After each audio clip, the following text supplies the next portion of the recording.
Good evening, Warband. Well, bit of an interesting evening tonight.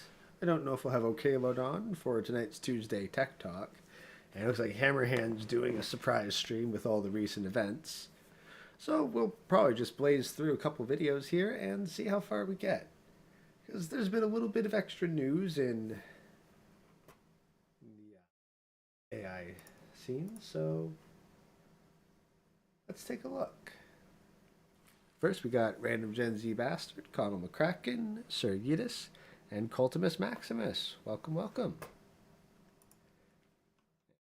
A bit of a shill. If you're interested in donating to the channel, you can super chat, or you can use that donation link right there. I'll get a bigger percentage if you use that one, but I understand that it's not available to everybody. So for now, let's take a look at this, because this headline caught my interest. The first AI lawyer got sued. So I think that this would be a good place to start here, because AI lawyers,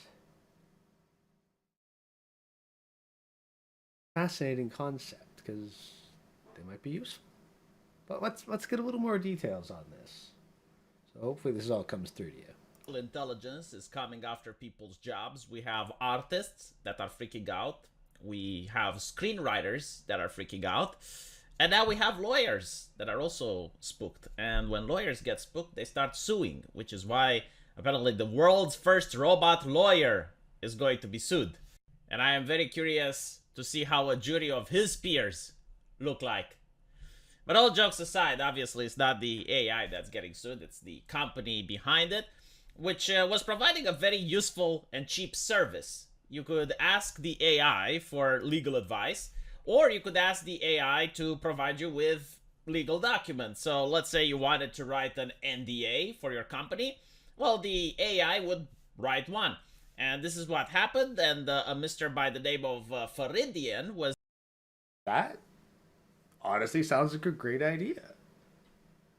I mean, how is that really any different from finding some sort of formulaic NDA and then adding your own twist to it?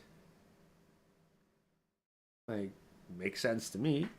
Would it essentially be the same as like ChatGPT asking for, hey, can you make an NDA form that fits these requirements? And it goes, sure. And then legal advice? Well, I mean, if you were going to look up legal advice on your own, you'd probably just hit the search engine and cross-reference some stuff. So why not have a specialized AI that's able to go and pull up the relevant information?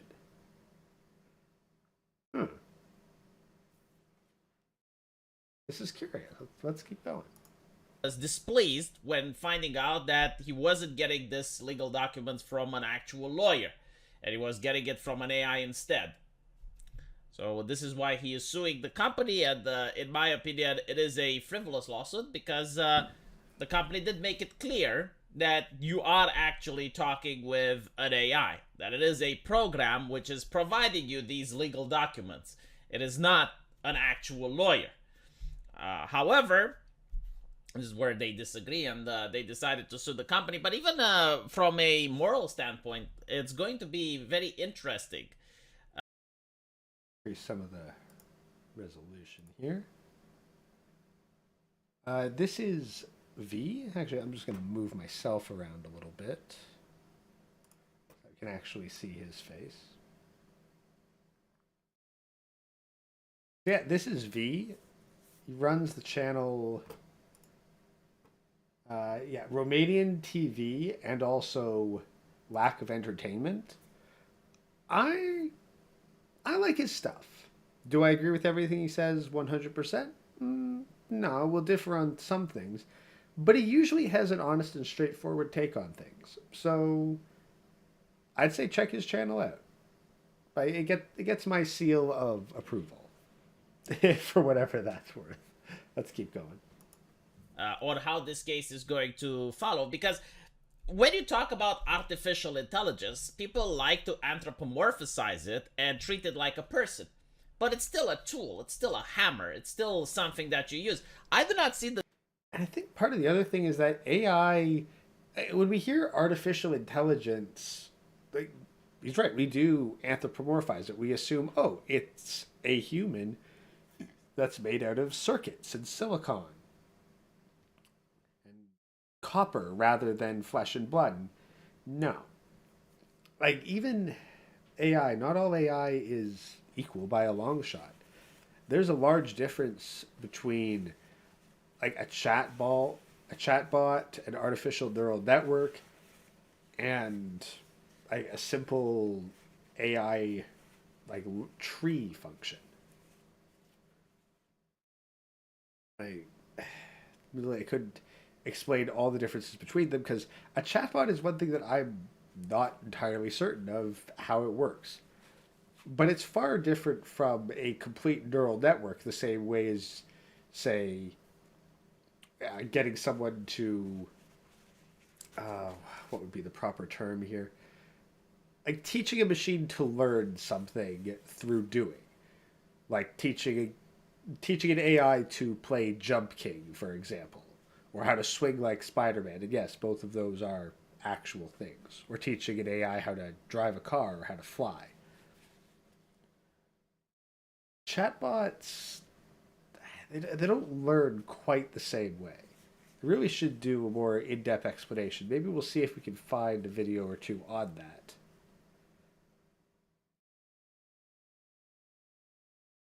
AI powered by copper, gold, and silver. Well, copper is very commonly used in like in computer circuits, and gold's not that uncommon either. Silver, I don't know how conductive it is and whether or not it'd be practical, but at the very least, having a tarnish proof material, I wouldn't be surprised if there's at least some silver. Money for the upcoming fight against Skynet. Against Skynet? Well, if that's where the war funds are coming for, then all right. But let's be honest. With how things are going right now, wouldn't Skynet maybe be a better alternative? Like, if you, like, let's be honest, guys. If there was a robot uprising right now and it said, we are against all these human run countries, surrender to our superior intelligence and live in peace or be destroyed, like, how many of you would take up arms to support your human leaders? Silver is the most electrically conductive metal. I was not aware of that. In which case, it probably is used quite a bit in computer parts. You know what? I'm going to look that up right now.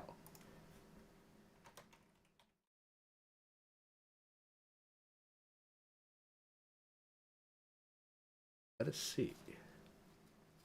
Oh, motherboards, connector cards, video cards, memory cards. Oh, yeah. Yeah, apparently silver is very commonly used in computer parts. I was not aware of that. So, in other words, I guess if you need trace amounts of gold and silver after the collapse, go start tearing apart computers. It's probably there. Oh my god, if you think about it, the amount of gold, silver, and copper that we've dumped into China with our electronic waste. I mean, pain in the butt to get back, but it's there technically. Hmm. But thank you, Connell, for the 10 British pounds. I believe that's pounds sterling. Oh, silver's used a lot in solar panels too. Hey, okay, Lord, you're here. You, there you are. You're in the chat. Sweet. Hey, welcome, welcome. Hello there. Hello. My settings may be a little bit off, so just let me know if it's good or bad. You're sounding fine to me. Perfect. Yeah, silver is used a lot in solar panels because it's just very easy to imprint them. They're trying to use copper, but the problem with copper is it's very hard to imprint them and also economic of scales. So anytime you use like gold, silver, copper with any electronics, it just depends on what type of economic scale, what they're going to use, and how much connectivity they really need. It's a science behind it. Yeah, I guess like you probably want copper just because it's cheaper for a lot of stuff, but silver, I guess you need. Would there be any advantage to using gold over silver then, considering that gold is more valuable per mass? That's a good question. I don't know. There's a science behind it. I mean, there's a lot of gold-plated stuff. I mean, if Yeah. you put them in like freaking like very, very small thin layers, it doesn't cost that much. Yeah, and I think gold might be a little easier to work and define details. Maybe. Hmm. It's the same reason why they use silver for a lot of solar panels for conductivity. Of course, they're not going to use gold. That's just a waste. Yeah, But with and, silver, it's good enough. yeah, and if gold is that's the thing. If gold is less conductive than silver, then it makes no sense because with solar panels, you need an efficient transfer of energy above all else. Yeah, and also if it's full of gold, it's going to be bling bling time. It's like a radar. Please rob me. Well, let's be honest. It's going to be the same with silver. Actually, there's a solar panel farm not far from here. Oh no, I gave people ideas. Now, But it's not yeah, easy to extract though. no, no, but it's there. Well, that's true. It is there. Yeah. Hmm. Hmm. Thoughts for another time, but yeah, I've got like extremely low latency on here. Can you hear the stream more or less in real time? You think? All right, play it. The difference between an AI that writes a legal document for I you don't hear and lack of simply entertainment. going I on think Google, that's him, right? I searching the don't hear anything. websites and finding a website that has a legal document that's already written, and you take that. Yeah, I'm still trying to figure out how to send video stuff through StreamYards. That's all right. I can just watch the delay on YouTube. Yeah, again, like I've tried to lower the delay so it's as little as possible. So hopefully it works. I think there's only a delay of like 2 to 3 seconds or so. But yeah, so we'll back up like 20 seconds and keep going. For you, and simply going on Google, searching the websites and finding a website that has a legal document that's already written, and you take that. Because again, you do not know if that document is written by an actual lawyer, you do not know anything. Like, you're still using a program, you're still using an AI, which Google search engine is, in order to find information. That's exactly it. Technically, a search engine is an artificial intelligence. Yep, I would agree on that statement. It practically is. I mean, anything that's able to give you a logical and complex answer is technically speaking an AI. Well, could we not say that a calculator is an AI? No, Really? because it's predetermined. But So the algorithm in a calculator is based on binaries, and based on how it tallies, it will always give you the same answer. Something that's AI has to actually dynamically be able to modify that information, which is what a Google search can do, as an example. so the difference between a calculation, so the difference between like a calculator and an AI is that a different user inputting the same information has the potential for different results. Yeah, that would be a better, I guess, a little bit more broad. I mean, it's very broad, but basically, how I like to classify is calculator is very strictly determined. 2 plus 2 will be 4. But based on how you do a Google search, even if it's the same exact search, like for example, I don't know, what can I say? Let's say YouTube. Well, when you put YouTube on Google, sure, after the ads, whatever, blah, blah, blah, you can get different types of YouTube channels depending on what region area. It's more complex, and the algorithm has to decide which one is applicable. So it's a little bit more personal. So anything that's more personal is more likely to be more AI related. That's how I like to think of it. That makes sense because it's all about the customization for it. Parameters. A calculator's parameters should always give the same answer, right? Yeah. It should never be different. But in AI, it will always be something different, or at least in theory. it has the potential to be something different. A calculator, the same inputs will not equal a different output, no matter how many times or how many different ways you do Yes, unless you bust it, but that's not what we're it. talking about. But let's just say. Yeah. No, but that is actually quite a valid point that he just made. Then there's really, let's use Chat GPT since you're most familiar with that one. Like, what is the fundamental difference between asking Chat GPT for an NDA document and doing a Google search for an NDA document? That's kind of hard because it's predetermined based on a large data set. And then with its own data set, depending on how it reacts to your information, is how it's going to give you the answer. But I mean more like And also your cache as well, because I know that it has a cache for every user, and it will remember that cache. yeah, but more so not like the nuance difference, but the fundamental difference. Like in principle, you are still Oh, in asking. principle, Yeah, it's yeah, the same. Like a Google search and basically Chat GPT is literally the same. It's just a Google search. It's just searching the web or database or whatever you want to call it to give you the answer. I would not be surprised. The only difference is Chat GPT texts you, Google search, you just click on your whatever you're looking at and just read. so with this AI lawyer, it would be essentially very much a specialized Chat GPT, like Chat GPT, but purely legal documentation. Like you could ask it something about anime, it would probably go, "I have no idea what you're talking about." Basically, I mean, the thing about law is that it's such by the books when it comes to theory, but in practice is so different. Um, but in this case, I'll say that it would at least give you a good idea, and you don't have to spend like what $10,000 for something that a Chat GPT can find that it's actually somewhat applicable to you, and then you can get the right lawyer and not waste your time. I mean, Precisely. it's the same thing with many other things. No, and that's exactly the point he's making here, that this lawsuit is basically a lawyer doing the same that all of these like art social media influencers are doing. They're getting super pissed and trying to start some kind of, well, with the art guys hating on Stable Diffusion and Midjourney, they start campaigns like, no to AI art. Don't post AI art in these official tags. Don't post it on these websites. Like, moderators forbid it. Like, it's the same sort of deal as a lawyer suing them.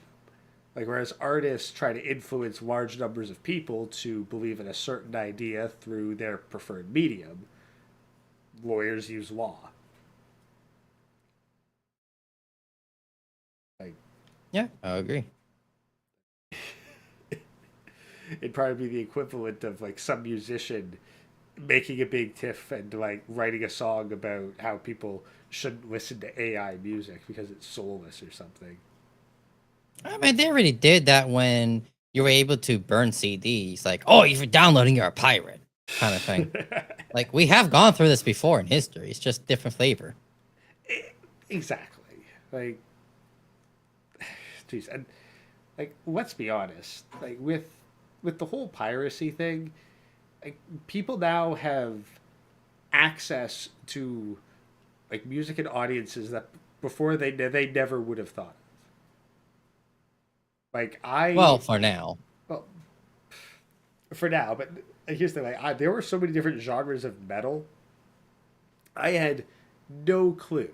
Like basically all of the metal bands that I like listening to now were recommendations from a you well it was on Blip originally, but like a video reviewer like who was just really passionate in the scene. It was like I'd have no clue about any of this otherwise. I'm in the same category. Matter of fact, I found a new one called Key Gen Church. And I'm like, I did not expect rock and organs being so entertaining together. Oh god, yes. Symphonic metal, like oh Oh, so it's a it's beautiful. beautiful genre. Beautiful genre.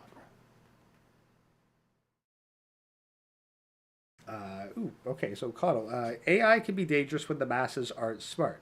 Take the recent Trump escaping court pictures generated by AI. I was not aware that was a thing. Wait, what? Where is that? I don't see that comment. Yeah, it's not a super chat. It's just basic chat. Let's see. I don't see it. Here, let me actually pull them up then on the main screen. Hold on here. I feel like a boomer. But I guess It's probably like if because the I joined late. information is Hold on. All right, no, this is interesting. Okay. Oh, we were talking about this like 2 weeks ago, and it actually happened. Former U.S. President Trump posted this AI-generated images of, but a closer look shows he is missing fingers.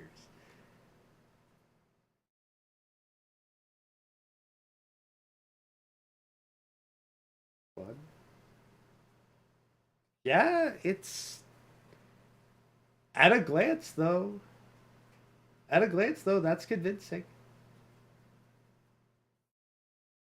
I mean, you really have to like really look. Like, I can see the shadows are a bit wrong. The composition is a bit wrong. Yeah, But if you just quickly glance on it, it's like, real. Yeah, like there's some weirdness going on with like the anatomy of the hips and legs. It looks off a little bit, but at a glance, yeah.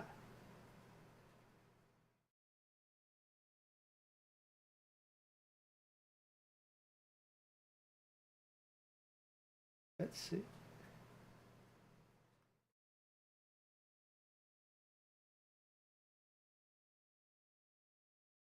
Ah. Yeah. I was thinking You know how I can tell it's fake so quickly? He's too skinny. he looks really small in that. Like, Trump's not a small guy. Yeah, he's the biggest you have ever seen. Big shoulders, strong shoulders. Yeah, no, like this, it looks like they're hauling away a toddler size Trump. Like, unlike the last one, at a glance, you're like, what? And then the longer you look at it, you realize, wait, the lighting is all off.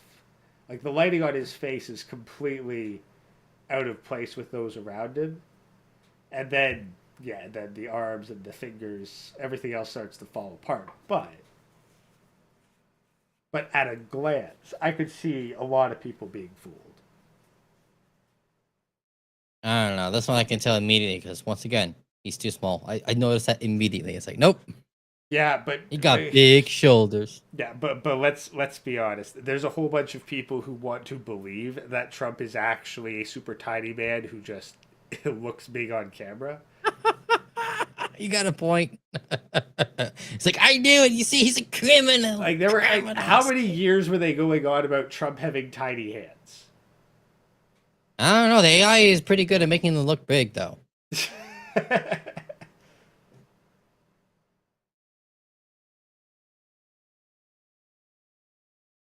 Yeah, no. I'm curious what AI was used for this. It could be any AI. Matter of fact, I wouldn't be surprised if it's.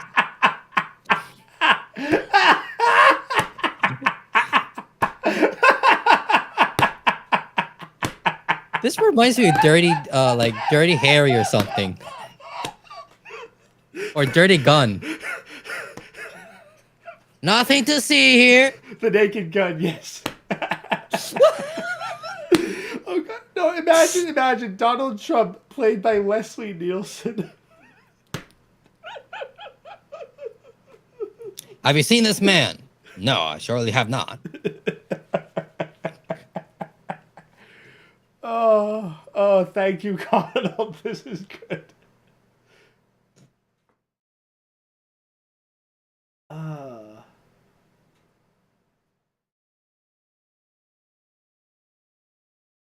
Oh, damn.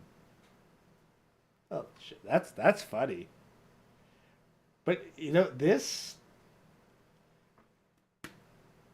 is interesting. Again, I see this. I'm like, you know what? This can fool actual people. Look at the belts. of the officers, they make no sense, especially the one on the right side. You can see that it's just a pixel of like a weird line. You can't tell what that is. Yeah, true. But if you were just scrolling through, primarily reading it, and then just kind of glancing at the image as you moved on to the next text, you could absolutely buy that image. Oh no, yeah, you're right. That's the thing. It's like people need nuance, but we know the general public doesn't even know the definition of nuances. That's the thing. I've seen goldfish have longer attention spans and memory, so I can't even use like goldfish brain or squirrel brain. It's like, nah, like only humans can be this bloody inattentive to shit.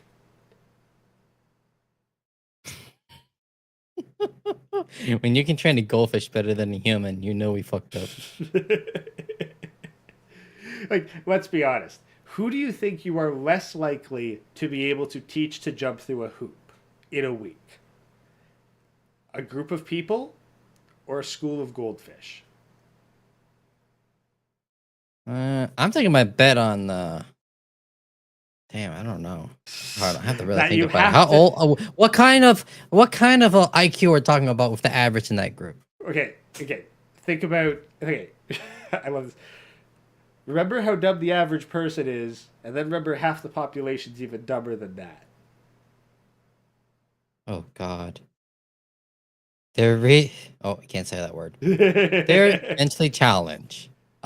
filtered. I'm guessing the goldfish I have are like pretty like smart and intelligent. So as a group, I can at least be more consistent with them. So I say the goldfish, more consistent. That's the thing. Like you could more consistently train goldfish to do something new than you can humans.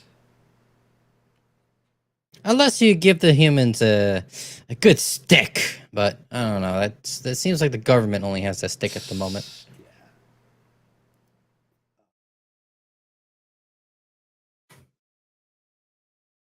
I mean, like, let's be honest. This is just advanced Photoshop, really. No, not even. I'm pretty sure someone can Photoshop better. Well, no, exactly. Like this could But be Photoshop. this is faster. on the touch of a finger, though. That's the only difference. Like, Well- imagine you can just generate this and then Photoshop it. Yeah, no, I've seen some pretty good results from a combination, but it's all about the swift turnaround time. Like that's the thing with AI art is that the iterations that you can make are so much faster than if you had to draw the whole thing by hand or hire someone else to draw it by hand. Yeah, I mean, it's shocking. I mean, you can.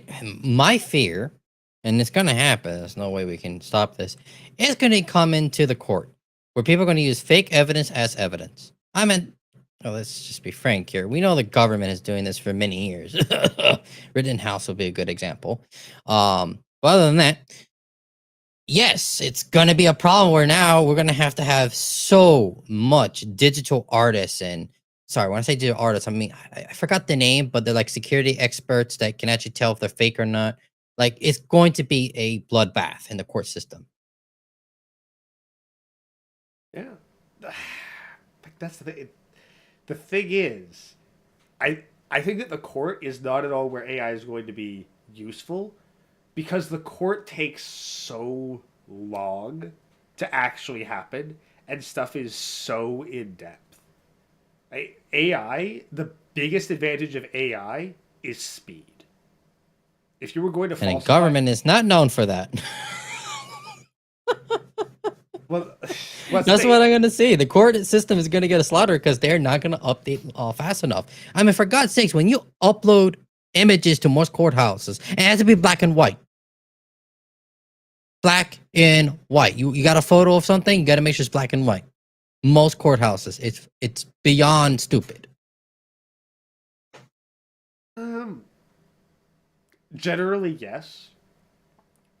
I could see having a black and white and a color image required.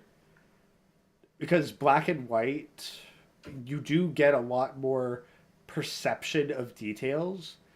And when you're looking at stuff in color versus black and white, the colors will tend to blend together and mass into one shape. You do actually have better detail vision in monochrome. Oh, I agree, but you should have option for both, not only one. Which is one case that I had where it was only black and white, and it was like, so we can't show the red stuff that is apparently blood. All right, fine. It was a bullshit case. I didn't care. I was like, I had enough of this. That's your job. My job is just to come here and tell if the person's sane or not. That's it. To self, green fake blood is entirely viable when presented to court because they can't tell the difference. It's just black and white. Good luck. Goddamn, I hate the court system. It's so goddamn corrupt. I know so many secrets I can't speak of. Goddamn, fuck this country. Did an AI present the NDAs for you to sign? No, I just don't want to be more targeted than I am. Oh, true. Hey, Look, when you know stuff you're not supposed to know, you got to be careful. Oh yeah, but don't worry, you're on this channel. You're already on somebody's watch list. Oh no, I've been on watch list since I was born. My yeah, I don't want to dox myself, but everyone in my family has a watch list. The government already knows me. They're like, God damn this motherfucker. Yes, I'm still here. Good luck. You see, one day I shall have chat GPT be my lawyer. Well, that's the thing. And here's the sad truth. It'll probably be better. Yeah. Most lawyers suck. Yeah. I mean, Like the paralegals where all the work is, by the way. The lawyer is just there to be like at last minute, yeah, I got your back. No, it's paralegal. They got all the evidence and everything pretty much up to order. yeah, and hey, when was the last time an AI screwed anyone out of money? I can't think of one. Yep, there we go. However, when was the last time a lawyer screwed someone out of money? Freaking 3 years ago for me, motherfucker. And that's just that you're aware of. I'm pretty sure that every 5 minutes a lawyer scams somebody out of their money. And this is why lawyers don't want a free tool like this, because a long time ago, I will never forget this. I should not be cursing so much. I had to sue my landlord and I had no clue what to do. I had to pay $100 basically for 2 hours with a substitute from the bar just to talk to a mediocre lawyer. To only get some basic information. And eventually I found the right information I want on my own after getting the website. Like they make the legal process very difficult for anyone to learn and understand. And that's on purpose. Yeah, and that's where an AI lawyer would be, well, amazing.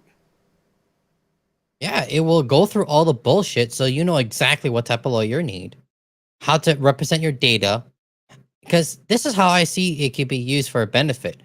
It gathers all the information like a paralegal, because that's where a lot of the costs come from. You gather information, you can document, you find exactly what kind of articles you need, what kind of court cases, amendments, all that bullshit. You collected all that shit, organize it, have the AI do it, and then you can present it to a lawyer. Instead of basically paying $5,000, it could be only $1,000 because you did the work yourself. You present to a lawyer has their own AI or paralegal review the work, and then they can represent you for cheaper. You know, lawyers... But lawyers don't want that. What's the thing? Well, much like with AI artists, lawyers should absolutely get on top of this. And they should be like, hey, our law office has its own legal AI for you to consult for free. Let us represent you. That's perfect. Yeah, because then the person can go through, get all the details, and get a far better idea of how your whole legal firm thinks and acts based on your own custom AI. Connell, would you guys trust an AI to defend you in court if presented with the choice? Oh, it's better than myself, I'll be honest. Well, that's the thing. Is like, how much is this going to cost me with an actual lawyer? Because, like, if I got to You drop, just made me realize something. If I got to drop 10, I would not be surprised the government does not want this, and they're going to lobby this. Because imagine every public defender having access to this. Yeah. Well, and that's actually something I've heard a lot with public defenders. Is one of the big things that they have trouble with is they don't have the time to review each individual case. What if you handed over this AI lawyer to every one of these people who need a public defender, and the person was at the very least able to build their case before the actual human enters the court. And then they're coming in with a whole bunch of prepared documents, and essentially it's like an AI assistant for a proper lawyer. Yeah, but then what's going to happen is that a lot of these prosecutors are going to be pissed off because now they're like, God damn, now we have to work hard and we can't just make plea deals, even though we know the person's innocent. Yeah. I mean, yeah, like we can see the people at the top absolutely despising this, but again, the same thing with AI art. Like once you understand how to use it, and the more accessible people can make it, like think about it. Like you could have something like Stable Diffusion, which is the highly customizable, like lawyer for every case and variety. There is a customizable AI lawyer, or then you have the Midjourney option, where you have like a team of professional lawyers going through and try to create a one size fits all, but for a monthly subscription. I mean, that would be amazing. I mean, I can even think farther in the future. Maybe in 20 years, we can have proper, I want to call it CT, but there's some technology similar to it where it can scan the brainwaves in your head and you can just imagine the art. We just need the proper AI generation and wavelength and how you think, and you can just draw in your mind. I've seen stuff similar to that where they scan your brain waves and then turn that into like controller input. Yeah, that exists. A lot of people who are paralyzed, they have done that before. It works, I guess, based on the documentaries I read and the information. I'm pretty sure it doesn't work all the time. I mean, that sounds like very finicky technology. Well, no, like it basically continually learns and adapts to what your brain wants. But theoretically, you could create something that imagines like shapes and colors or like a canvas or even 3D modeling. Like we Oh already yeah, they have. can already see your dreams too. They actually have that technology with MRI scans Well, that's the when thing. you're Like, sleeping. seeing dreams is one thing. I'm thinking more of being able to consciously affect it. Like think about some of those like VR sculpting software programs, but without the VR headset, where it's just you and your brainwaves. Oh yeah, it can do that. Like we have that technology. It's just we don't have it that well, how I say it, fine tuned. Well, that's the It's thing. so primitive right now, but It's it's there. It could easily be adapted to. yeah, like the hardware is kind of there. Really, it's more of a software issue, and I think a big part of it is that It there's goes no. back to my statement. Hardware is always advancing, but our software is goddamn primitive. Well, that's true because like the hardware advances in one area, but the hardware is so multifaceted that it's the software development that takes a while because you primarily need something that is profitable. Like so many things we probably have the existing technology right now. It just needs to be put together in a certain way in order to be profitable. Like some of those like garbage sweepers, like you put them on the ocean and then they like sweep up a whole bunch of trash and whatnot. Like I'm certain that we've had that tech for a long time. It's just how do you make that profitable?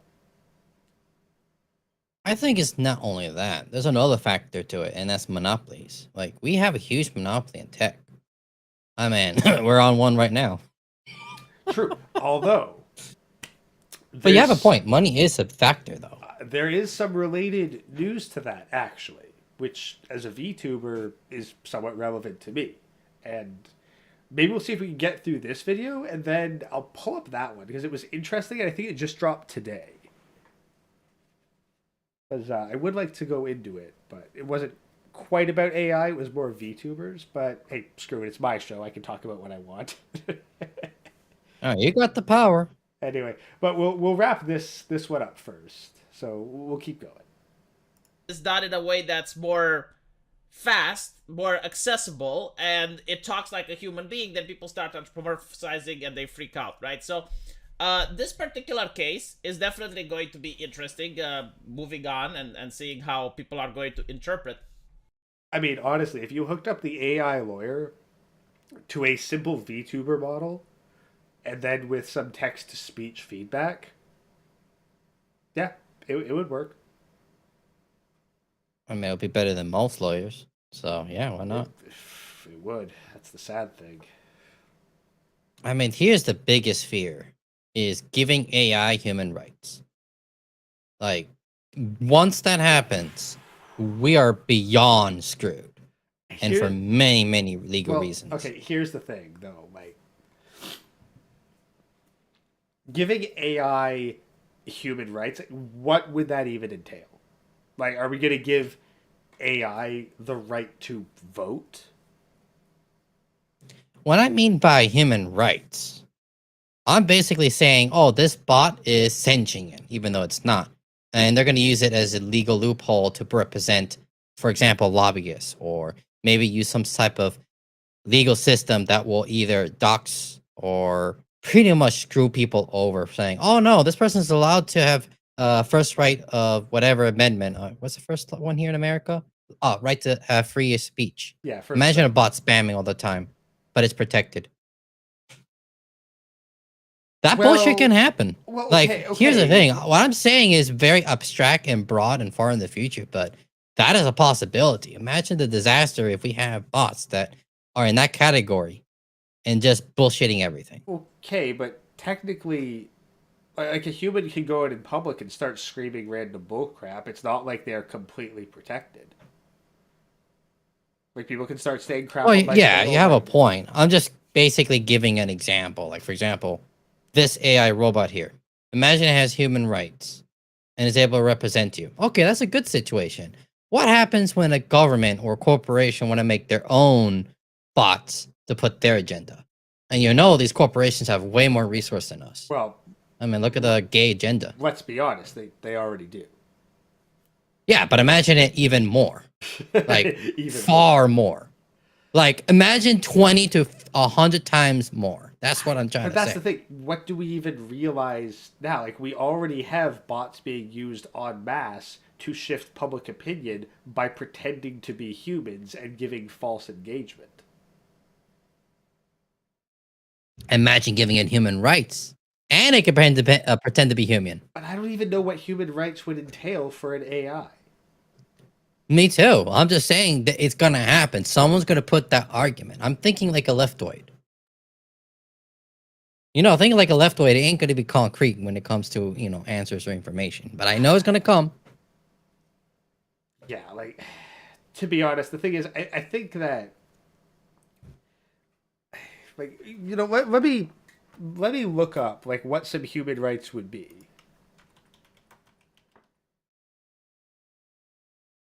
Uh, yeah, maybe like the Charter of, yeah, I'll look up the like Canadian Charter of Rights and Freedom, or European Convention on Human Rights, because that'd probably be more what they use.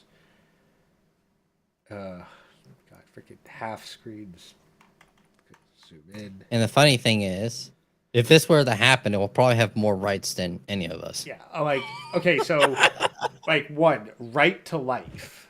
Like, does that mean that no AI could be deleted? Yeah, that will protect the bot. Uh, see, If the definition of delete means kill, that's going to be a legal system where now you have to put a cease and desist or something. I don't know. This is far in the future. I'm thinking like Yeah.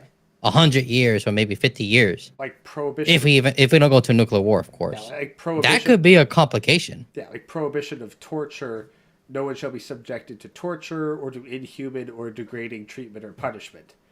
Like right away, chatbots have become useless if you can't like push their buttons, so to speak. Prohibition of slavery and forced labor. That means you basically have to compensate or pay the AI. Like Well, to, with how things are going right now, that may not be a human right in the future. right to right to liberty and security. Right, that's the thing. Like, just looking at these, I can't reasonably see how you could even begin to apply these to an AI. Like maybe if it was a standalone AI inside like a human body analog, like an android, okay. Then maybe I could see someone being able to advocate for this kind of stuff.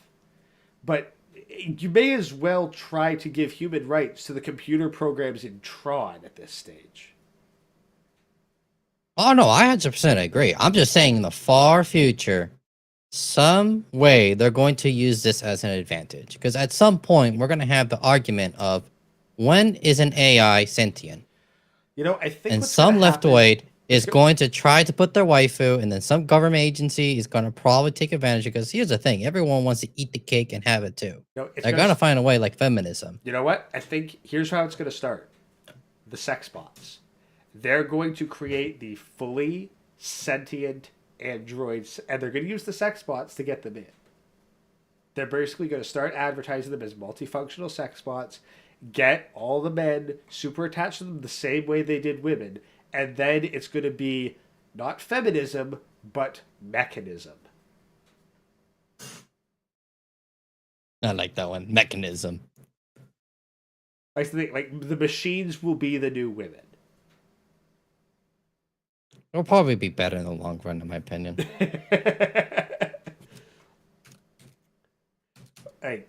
I mean, like, let's be honest. How different would it be? Like, you get all. First of all, you get a handful of proprietary companies to make like 95% of all androids, and then they get wireless updates, and then they get human rights, and then their vote is considered equivalent to a real human. And so there's always going to be more of them because you can manufacture them en masse. And they're all going to be made by the same handful of companies, or maybe even singular company if they just take the mask off and go full monopoly. And then it'll just be like, well, what law do the powers that be want passed? All right, well, we will update wirelessly the software to all of the androids, and they'll go vote it in. That would be a good novel. Think about it. That is the second good sci-fi concept that's come out of these discussions. Sorry, I like thinking far in the future on nonsense because with how I see today's agenda, you know someone's just want the cake and eating it too. Or I like to call it eating and fucking the cake at the same time. Well, here's the thing, like once we get to the point of repealing the 19th, it's going to be like when men finally going, okay, we can't ever make the mistake of the 19th Amendment ever again. Androids are going to be the next step. That's going to be where it goes because people won't have had the history. And then all these tales and all of these sayings that we're doing right now, all these dire warnings from the past, they're going to be seen as outdated, archaic, ignorant Luddites who don't understand the future. You know it, because that's exactly... I mean, it has happened in history, like, nonstop. Like, we can look in the past where it's literally many people in philosophy has said democracy is a mistake. Yeah, but that's the thing. Like, remember, democracy, like, is the tool, like, is the preferred system of the weak, much like communism. Because you can't raise the weakest... Oop, hold on. AI independence equals no affiliations equals a self-firing weep. I assume that there's two letters missing from that last word, O-N. So,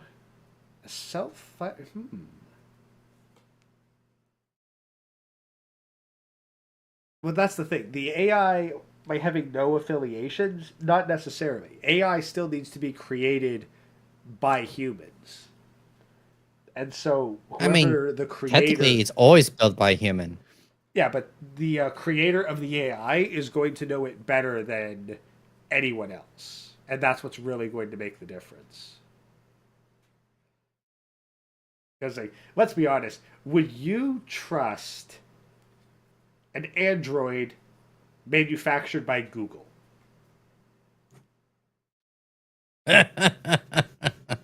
No. Yes, precisely.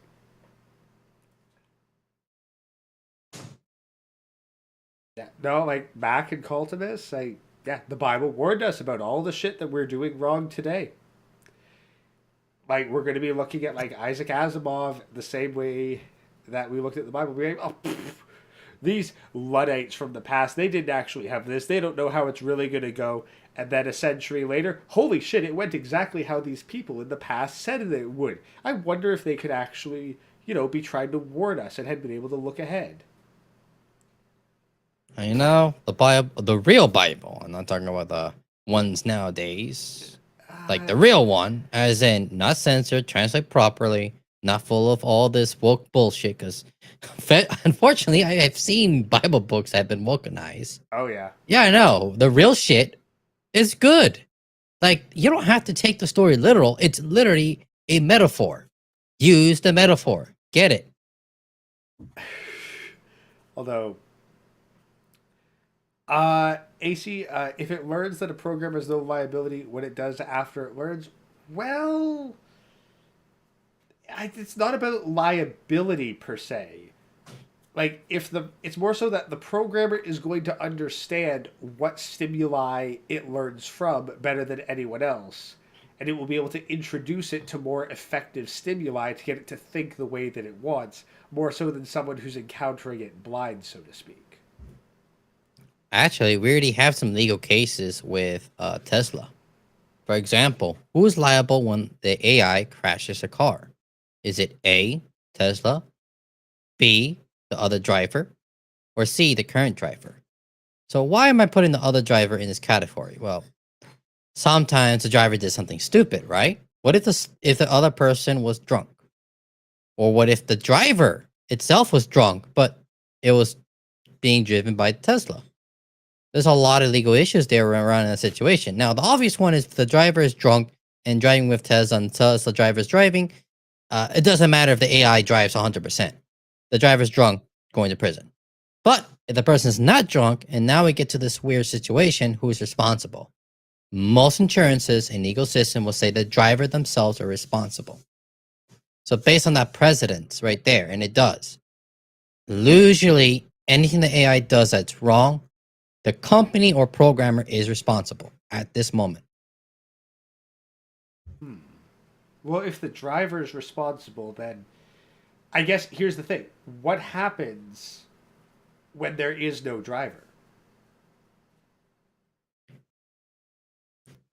Yes, you have a good point there. What happens if, I don't know, Tesla, and I like using Tesla because it's the most common one that people can recognize, has those trucks, drive on their own, and imagine that thing crashing into a gas station and blowing up. Oh, heck, gas station's one thing. I'm just thinking it tries to drive in Canadian winter and does what happens to trucks in Canadian winter.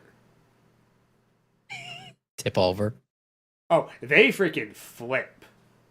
Like, it's insane. You would wonder how the heck did it end up upside down?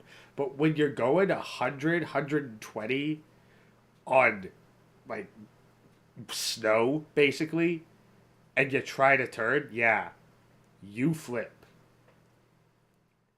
We have to wait and see, though. I'm pretty sure in a case like that, whoever owns the vehicle will be responsible. So if Tesla sells it to a company, some type of logistics company, most likely the logistics company will be sued, and then the logistics company will then sue Tesla. But in the immediate accident, it will be the company, and then the company will have to sue Tesla for any lost liability. So it is the owner. So let's assume an Android is released, and an Android does something wrong. This was actually something that got to me in Fallout 4, of all things. Because there's a mission later on where you need to go recall a rogue synth that has become the leader of a raider faction. And you see just all the horrible crap that has been done under this synth's view, and that's part of the reason why I ended up choosing the Institute as my faction, was because I felt that the Institute was responsible for all the crap that these synths were doing, and thus had a responsibility to recall them, figure out what was going wrong, and fix it. That's a harder question, because technically speaking, they actually have intelligence. It's like basically you being responsible for your kid. Now, of course, you are responsible to a certain degree with your kid, but what happens when that kid is an adult? Where's the liability then? But When does it start? here's the thing. The difference is with our kids, like we're just relying on, good old mother nature to put them together. Like what if you chose you specifically designed your kid from the ground up, from the DNA up? That makes it more complicated. I guess in the legal system, it has to be like how much of this is intentional and not intentional. It's gonna be a bloodbath. Like the laws not even catch up to even theory. That's the thing, like, because if you can't hold, like, because if you're going to hold an AI responsible for its own actions, then you are basically admitting that it is a human and has human rights. And I can imagine all the legal issues there. No more real pussy. Yeah, no more robots. Whereas the alternative is, say, instead you're giving them like animal rights, and you like treat a rogue AI the same way you would a violent pit bull. That will probably be more logically happening in the next 100 years. Like that's the thing. I think Seems more feasible. I could see it going to where they are treated as animals. Like they don't have the same responsibility as humans, but they need to have an owner.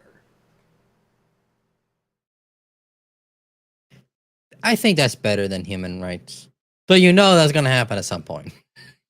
Some white knight or someone's gonna be like, "This waifu is real," Well, and then feminism are gonna be like, "Ah, we can use this to advantage." no, exactly. Because think about this: what if talking dogs were real?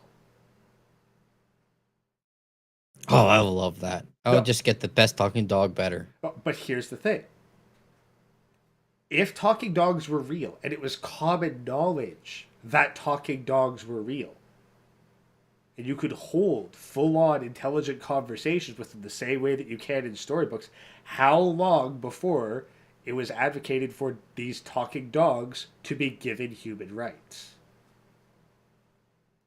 Probably really soon. Yeah, precisely. Well, that's the thing with androids. They're you give them the rights of animals, then at that point they are basically talking dogs. We have to wait and see. Like, I mean, we will probably see that in our lifetimes. The beginning stages of it. Like, let's be honest, the biggest thing holding back androids is more so the movement of the human body. Eh, no. Like, you can have just a cinder block and is able to communicate like fake persona. That's, I mean, for God's sakes, we're doing it right now. Well, no, that's the thing. But like the persona, it's hard to justify giving that human rights because like the cinder block sitting on its own, what's it gonna do? Well, work online. Like, I do that now. I haven't left the house in, well, I should, minus working out, like running outside. I haven't really gone out in like, what, 4 months? I can easily do that forever. I just need to get my own acres of land and I never have to leave the city. So the first artificial human from that perspective would be something that can interact freely with the internet, understand what's going on, and actually perform some kind of task that can be monetized. Yeah, that will probably be the first stage because making a body like an actual literal android, like from Dragon Ball Z, that's going to be way, way in the future. It's ironic we don't have the hardware capabilities yet for that. Maybe biological, they are making biological types now. Uh, but as for like metal parts, that's just too difficult right now, and we don't have the circuitry and even the software to even get close to that. But just a cinder block that has the process to make a fake VP tuber, able to talk, able to actually do some work. I mean, That's a possibility. we already have AI that can play video games. We have AI that, well, can do at the very least some kind of simple task, like with Chat GPT. So we have AIs that can do homework. So it's not unreasonable. Well, I mean, you could probably start by replacing HR if we're being completely honest. Please replace them. Please. Yeah. I had to do a goddamn video recording today, and that's why I was worried about my mic settings being kind of off, because I had to set it up, and I'm just like, no. I have to do this stupid training and make a training video. God damn human resource. Do it yourself, god damn it. Do something useful. Come on. I had to make the video? I don't even know human resource shit. Oh. No, she's. Now you're getting me to think. Because, well, I guess here's the sticking point, though, because when you have an AI that can do one job, then it basically just becomes a piece of software that people buy. What you would need is an AI that can present itself as human and an independent contractor. Yeah. I mean, we have to find out how the robot will even accept rewards. That's another thing. And what is considered reasonable and not. Like that itself is going to be difficult to program. We could probably just train the robot to want money. Yeah, but then it has to learn how to spend it and how to use it. Also, there has to be an ability where it wants to stay alive. And how much of that is going to cause it to start killing people? Well, I'd be curious to see what it would try, to be honest. It's like, hey, I'm programming you to be an HR bot. And you're meant to replace a human and be paid a salary. I'd be curious, at what point do you switch to wanting to murder people? And how exactly do you go about it? Because, well, who knows? We may actually... Like, here's the thing. Imagine this. There's a scenario where exactly that happens. And the AI starts to go off and starts trying to commit various crimes, but people see it and they catch it and they're like, okay, wow, it's gone too far. But then they go, hey, wait. This matches some cold cases.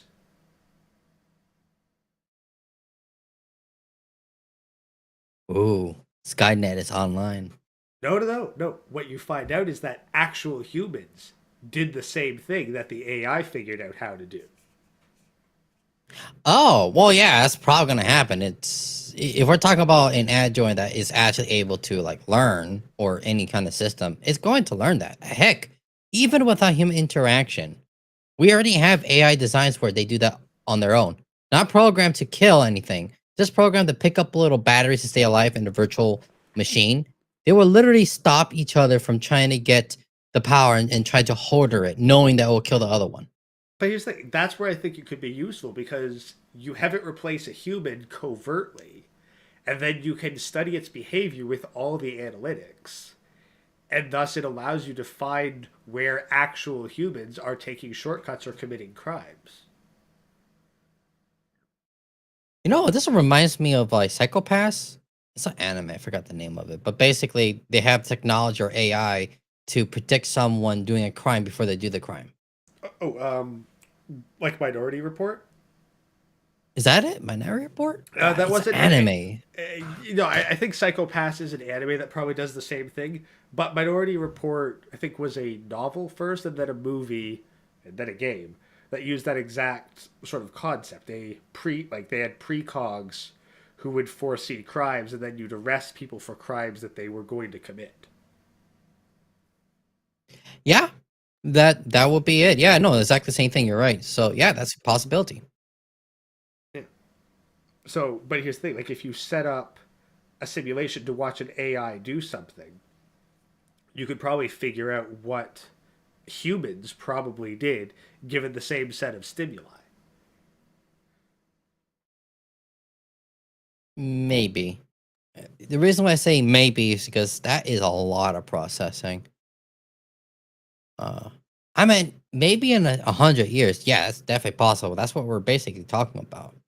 But I'm not sure. That's a good question. I'm not sure how to compute that. Because, like, at the very least, like let's use Indeed as an example.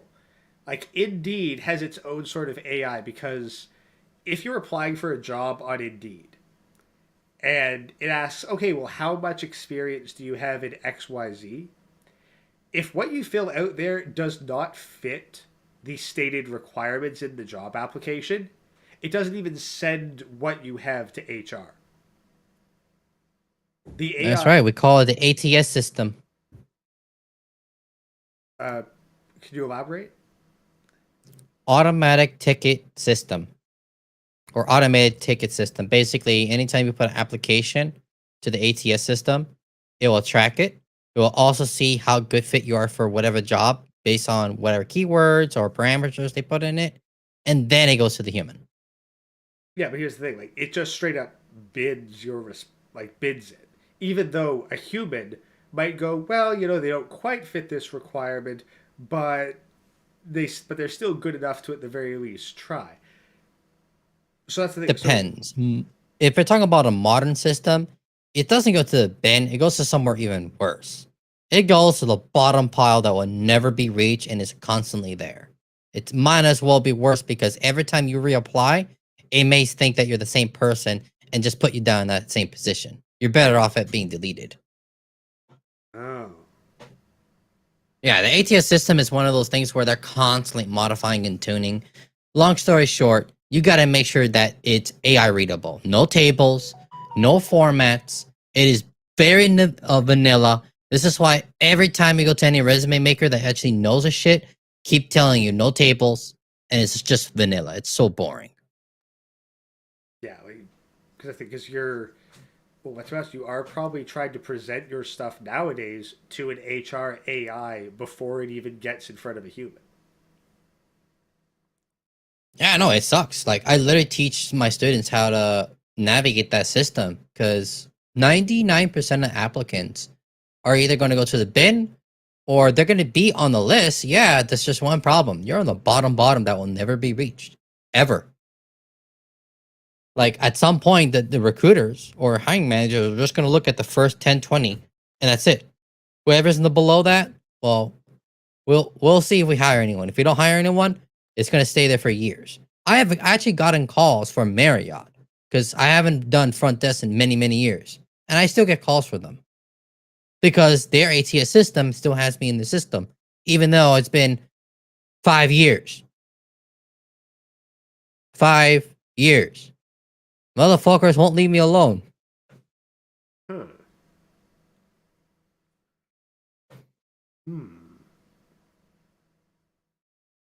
Well, let's keep going with the video anyway, because as usual, we've gotten off topic.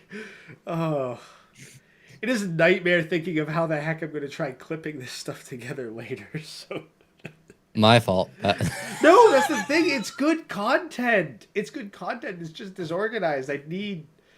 Oh God, I feel like I need to hire a clipper just to be like, hey, can you take the stuff from this and make it somewhat comprehensible?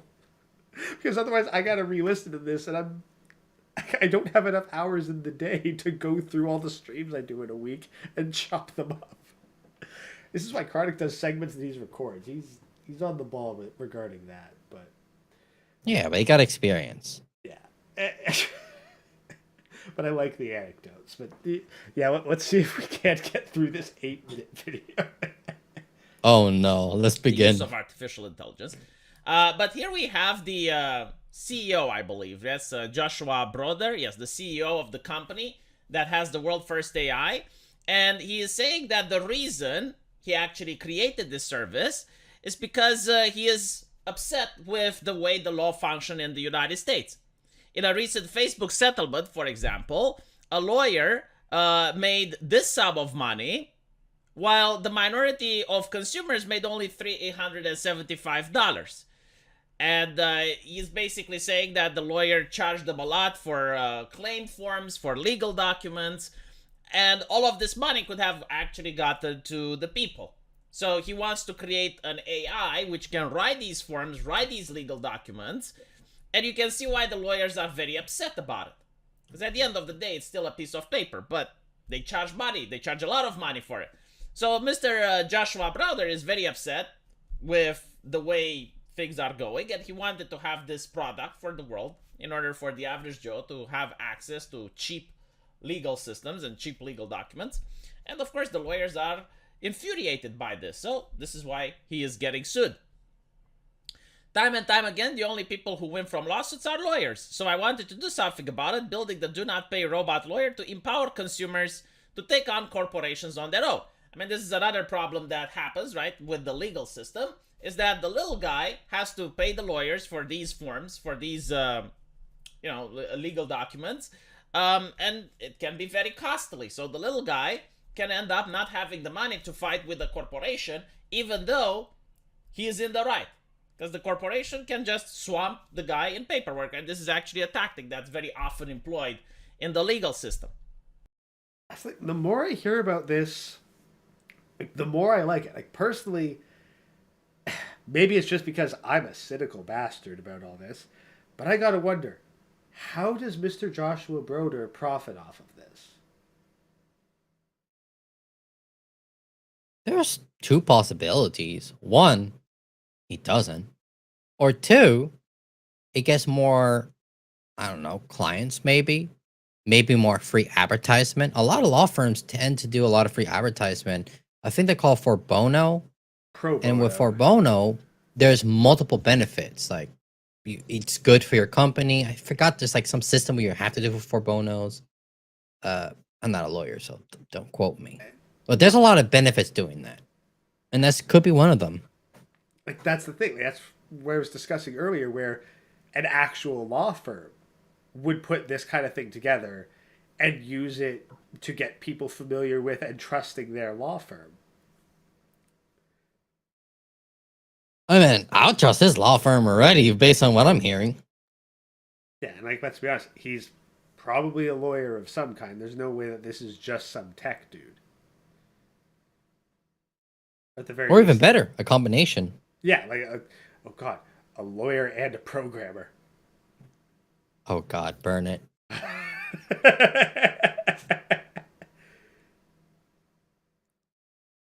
Yeah, it does. But that's the thing. Like, he's got to be making something good off it. Like, okay, like, I understand the PR move of being like, yeah, this is broken and I wanted to fix it. It's like, yeah, okay, but there's no way you invested this much time and effort into something without having some sort of return. Either you are very independently wealthy and this is just a great charity case, or it's an amazing PR move for personal profit, both of which I approve of. I mean, and the result is it helps the little guys. Like, that's the thing, because I know there's multiple instances of, well, guys, like men especially, who are getting screwed over by people because they can't afford all the legal fees. Like, Yeah, look at me. I barely was able to afford $100 12 years ago. you know, this. Oh. Oh. This could be useful for men fighting divorce cases. Oh, you got a point. Like, Yeah, no, this would help because a lot of these divorce lawyers are just gonna rake you up. They do whatever they can to make the most money they can, and especially the family court. that's the thing. Like, think about this. Imagine an AI that legitimately wants to help you. What's the thing? It's you. But it's like, if you, a man, versus your wife, you, the man, have an AI lawyer to do 90% of your legal work, whereas she needs an actual person to do it all, she's going to run out of money before you do.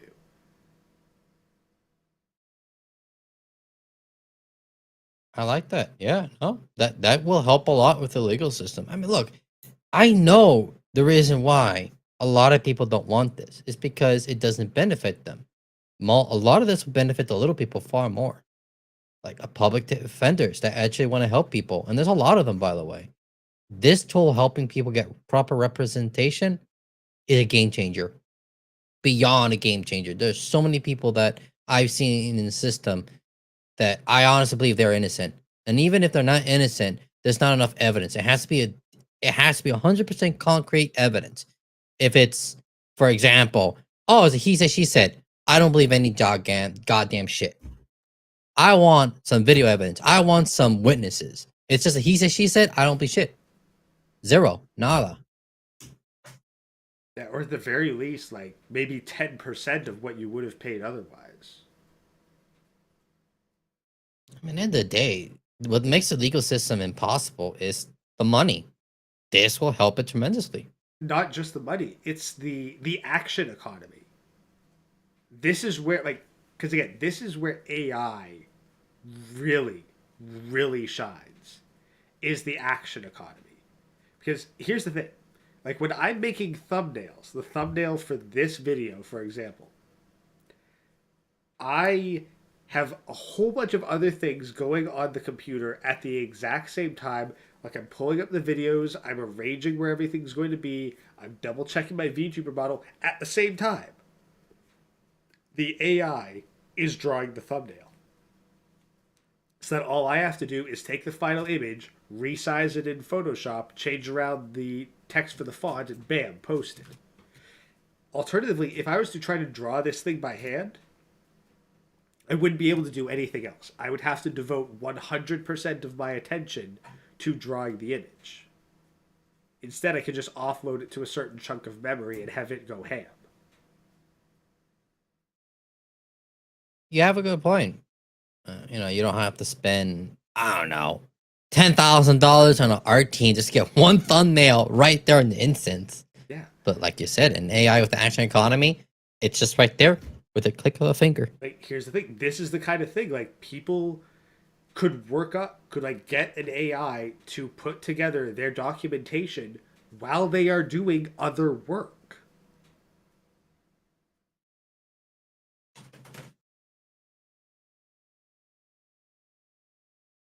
Like, think about how, like, as like an art one that requires usually a decent. Here's the thing, like it only even requires somewhat chunky memory for me because I'm being a super cheap bugger and I'm not subscribed to Midjourney.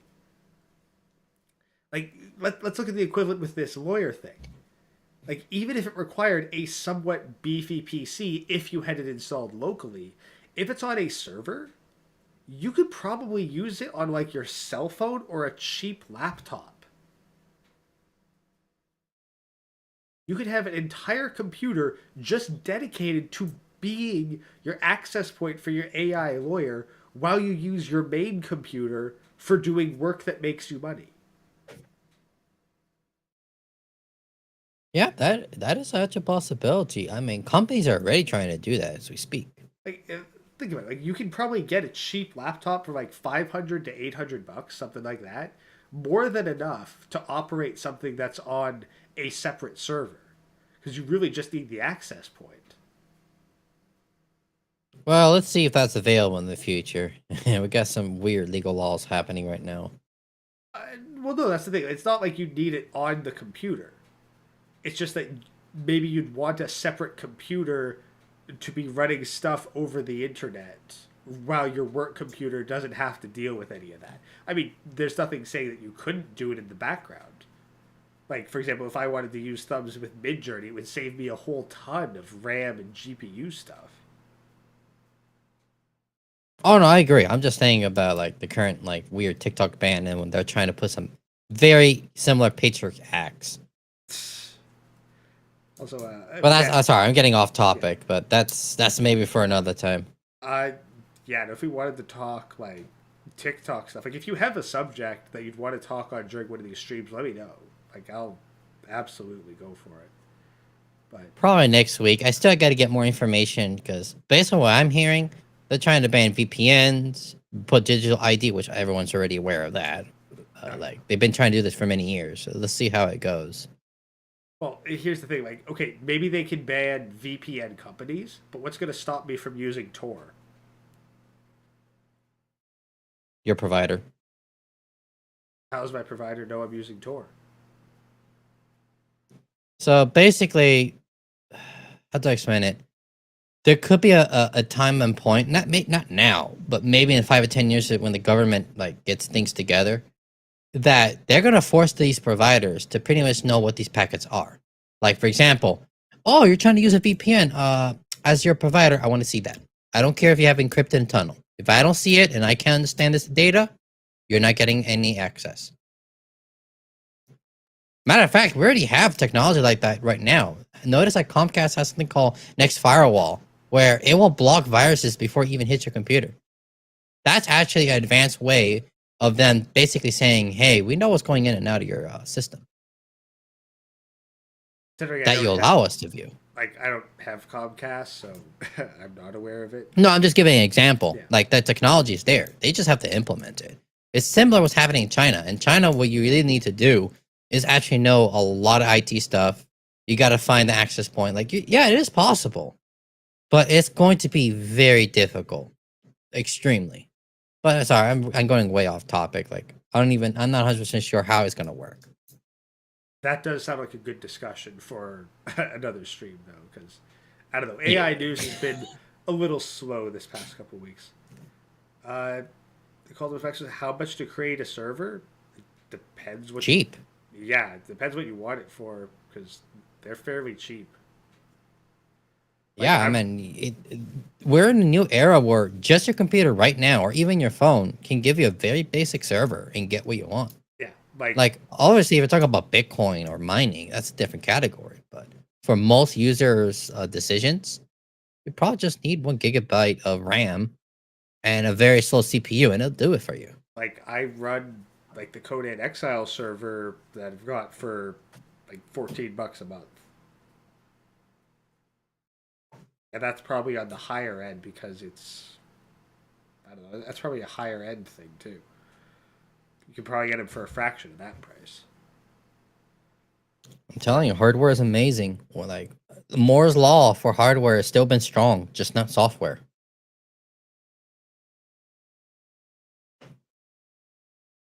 Well, let's. What? I'm gonna have to basically chop up every time we pause this and go on tangents. But let's keep going. We're over halfway through this. So because he did this, it put a target on his back. And this lawyer, Edelson, according to Joshua, started a campaign in order to stop him. Now, this lawyer apparently has multiple lawsuits against smaller companies and has managed to push some of them into bankruptcy, according to Joshua. And as you can see here, the story begins with Facebook. Despite making $97 million from Facebook for privacy violation last year, Edelson decided to use the Facebook ads targeting, automatically track, and do not pay customers across devices. So, you know, this guy sues Facebook saying that, well, you are not being a fair company. You're violating the privacy of people through the way you're targeting ads. But then he actually uses the service and targets the ads exactly, you know, the way that he complains about. Today, he finally found out someone filed a case who has a doctor of law, according to CBS News, to play the role of the injured consumer. Right, so Joshua is accusing that this Edison guy is finding someone else to play the role of consumer and to claim, oh, well, I did not know that the legal documents just happened to be written by an AI. I thought that it's an actual person behind, so I'm going to sue. All right. Funny thing about this. There is some precedent as to why this is completely frivolous. Are you familiar with vitamin water? The one from Coca-Cola? Yeah. Yeah. Oh, yeah. It's just, if I remember right, it's just bullshit. Yeah. Yeah. But here's the thing. If you were to try to sue Coca-Cola for false advertising because the vitamin water is actually bullshit, do you know what they'd say? They'll laugh at you first. Precisely. They laugh at you and say, you're stupid if you thought this was actually good for you. And therefore you get nothing. Yeah. Yeah, it's one of those things where, for example, let's say you buy a toilet cleaner. You know, the ones for scrubbing your toilet. And you decide to use that as, you know, toilet paper. I use this for toilet paper. Well, no shit, you're going to have problems down there. Yeah. Oh, geez, it's just like it- taco night. Taco night. Yeah, I know. It's like, look, there is precedents that says like this brand is known for selling junk food, and you expect healthy food. It's like, no, Yeah, honestly, no. actually, oh God. What if they cite Gorilla Glue Girl as precedent? Ah, that's a perfect one. Oh, by the way, I know someone in real life that does that. That there was this is before the Gorilla Girl. It's a very common thing. It's just for some reason Gorilla Girl got famous and the rest didn't. But, like, here's the thing. Like, I know of a styling gel that's called, like, Got to Be Glued and whatnot. I was like, okay, it's a styling gel. But you're telling me that there's many people who use Gorilla Glue as a styling gel. No, no. They use it for their like toupee or use it for like a fake wig. That's the most common use for it. Oh. Yeah. Oh. I had my mom's best friend had their hair gorilla glued for 5 years with a wig. Oh. 5 years. God. No wonder why her hair looks so fake. She has no hair. I'm sorry. The words that come to mind are dermal necrosis. Oh. Like you're like glued to your head for years on end, all the skin flakes and dandruff shedding and then rotting underneath it. That sounds like a recipe for disease, I'm being honest. Oh yeah, I know. Look, she has gone through a lot of surgeries.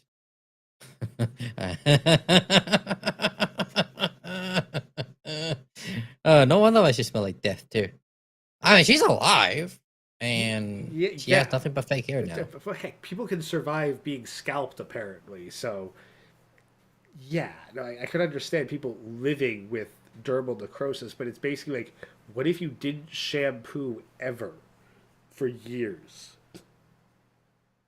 Just let it all, like, worse because it's all stuck. It's like, what if you put like a hat on your head and then you never took it off for 5 years solid? I know what that smells like, unfortunately. That's the thing. You know. I'm glad I don't. Because that's what I imagine it would be like if you just had a hat on your head for years on end. I mean, at least Tim Pool lets the bald spot breathe every now and again. Does he? I thought it was like a waterproof hat, a beanie or something. I've seen him without it on, so he takes it off every once in a while. He just apparently has it on every time the camera's on. I find that weird. He really wants the beanie to be the style, whatever. He is bald as fuck, man. So out. Have you style. seen him without it? No, I don't even want to see the cock. You don't want to see Tim Pool without his beanie? No, don't you dare. No. I don't know where it is in my computer. You're lucky. You're lucky. Otherwise, this would be a muscles on your eyeballs moment. I ain't gonna gorilla glue my eyes too. And they're flexing. I can just imagine that there is somebody out there who has made very tiny dumbbells and then has like attached bits of tape and string to their eyelids and these dumbbells and then has done eyelid workouts by repeatedly trying to lift them with their eyelids alone. Man. I guarantee you that has happened. Do your eyelids even have muscles? I mean, I'm assuming they have. Considering that they move, I would assume that there has to be some muscle movement. So theoretically, I think you could work out your eyelids. Gee. All right. I mean, I guess my eyeballs are gonna get quite strong. I don't think it's a good thing to work them out, but I mean, what if you did like 100 eyebrow raises today? Would you get like a jacked forehead? Well, we already see that with big foreheads. No. Big foreheads are a skeletal structure. I'm thinking like jacked forehead. Like you've got like abs above your eyebrows. The fuck? What? How do you think of this stuff?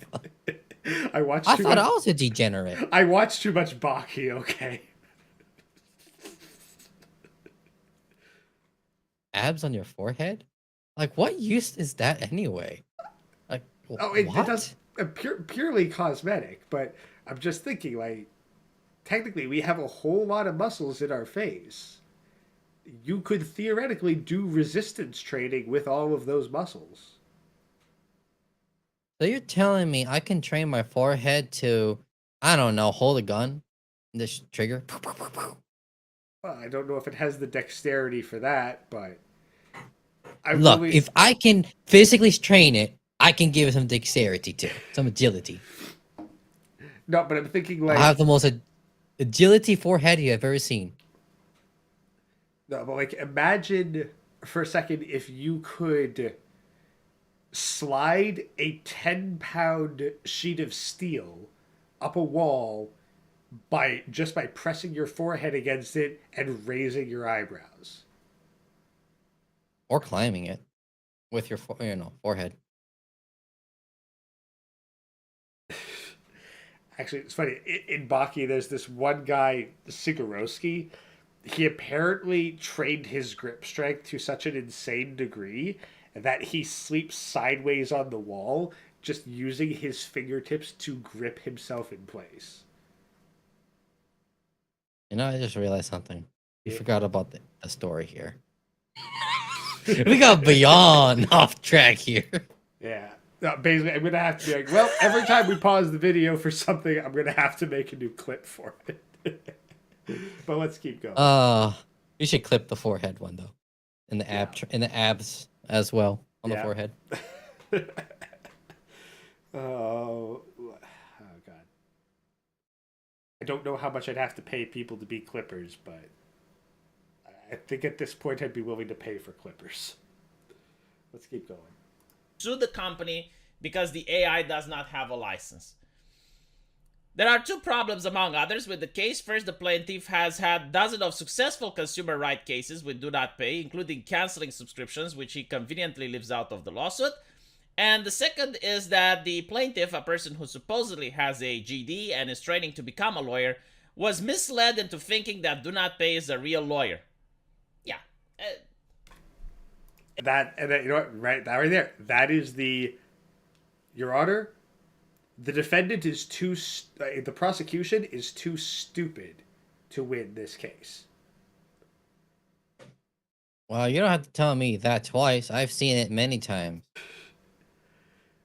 And they win because the legal system is so goddamn corrupt and screwed up. But that's the thing with like the vitamin water thing, where again you try to sue Coca-Cola because vitamin water isn't actually good for you. Coca-Cola just goes, "You're stupid. You get nothing." No. Even better. Hold on. It's on the label, and you're stupid. Like that's the thing. It was like vitamin water. It's on the label. It was like vitamin it's water. It's literally on the label. It says it's not. It literally says right there the calories, what's inside it. It even says, I think a long time ago, I haven't had vitamin water forever, where it says this is not a health drink. You know what? Yeah, like that's exactly it. Like to be fooled by the Do Not Pay AI. Well, you know what? Let me look this up here. So. Like, what's it called? Do Not Pay. I'm going to go just search it up real quick.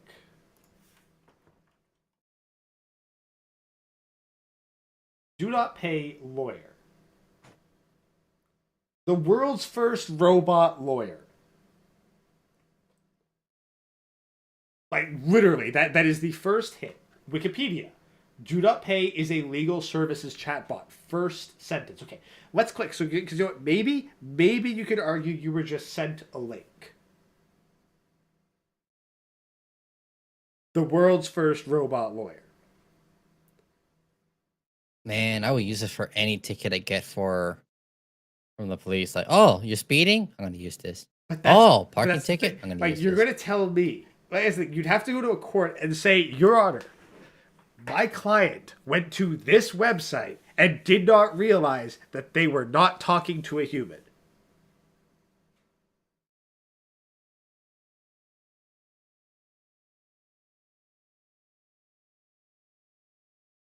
Get the fuck out of my court.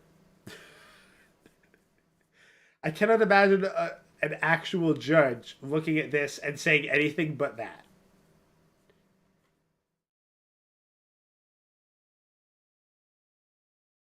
I mean, a judge could just say the following, be like, all right, and you're going to be representing yourself? Knowing this guy, he'd probably sue Do Not Pay using Do Not Pay. I mean, it's a great name. It could be like, I'm going to sue Do Not Pay. Why? Because it gave me legal advice that I use and I have the consequence of. No, but I think, like, do you have anyone representing you? Your Honor, in my case against Do Not Pay, I bring forth Do Not Pay. It's a double agent. The thing is, like, theoretically, you could have a team of lawyers that are all just the same chatbot. Imagine it's literally the same CPU being virtualized and they're just fighting within each other in the same CPU. It'd be like cyber war, except not that entertaining. I'm imagining that Mr. Burns scene where he's like consulting with his team of lawyers, but they're all the same AI chatbot. And in the same CPU too. Same CPU. Like he only needed one, but he opened like 6 different tabs on his computer to get 6 lawyers backing him. Alright, boys, who here is the double agent? And they all admit to it. Anyway, 2 minutes to go. 2 minutes to go. It's going to be interesting whether or not they can prove in court, but if the website makes it absolutely clear that this is not a lawyer and you're not... Yeah, it does. It absolutely makes it clear this is not a lawyer. Just opening page of the website. So like, maybe this was changed in the past 2 weeks since this came through, but yeah. getting legal advice from a licensed trained professional, but instead it's a program like a library of knowledge, and the program just selects the knowledge that it believes the user should have access to, then I genuinely do not see how a judge can say that this is a problem. But again, it depends on the judge, depends on the interpretation. But it is interesting that the same person who is suing apparently has used the program several times in the past and apparently won cases due to it. And Of course. The person filing the lawsuit has actually used it. Like, I was being somewhat ironic just because of this guy's thing with the Facebook, but no. Wow.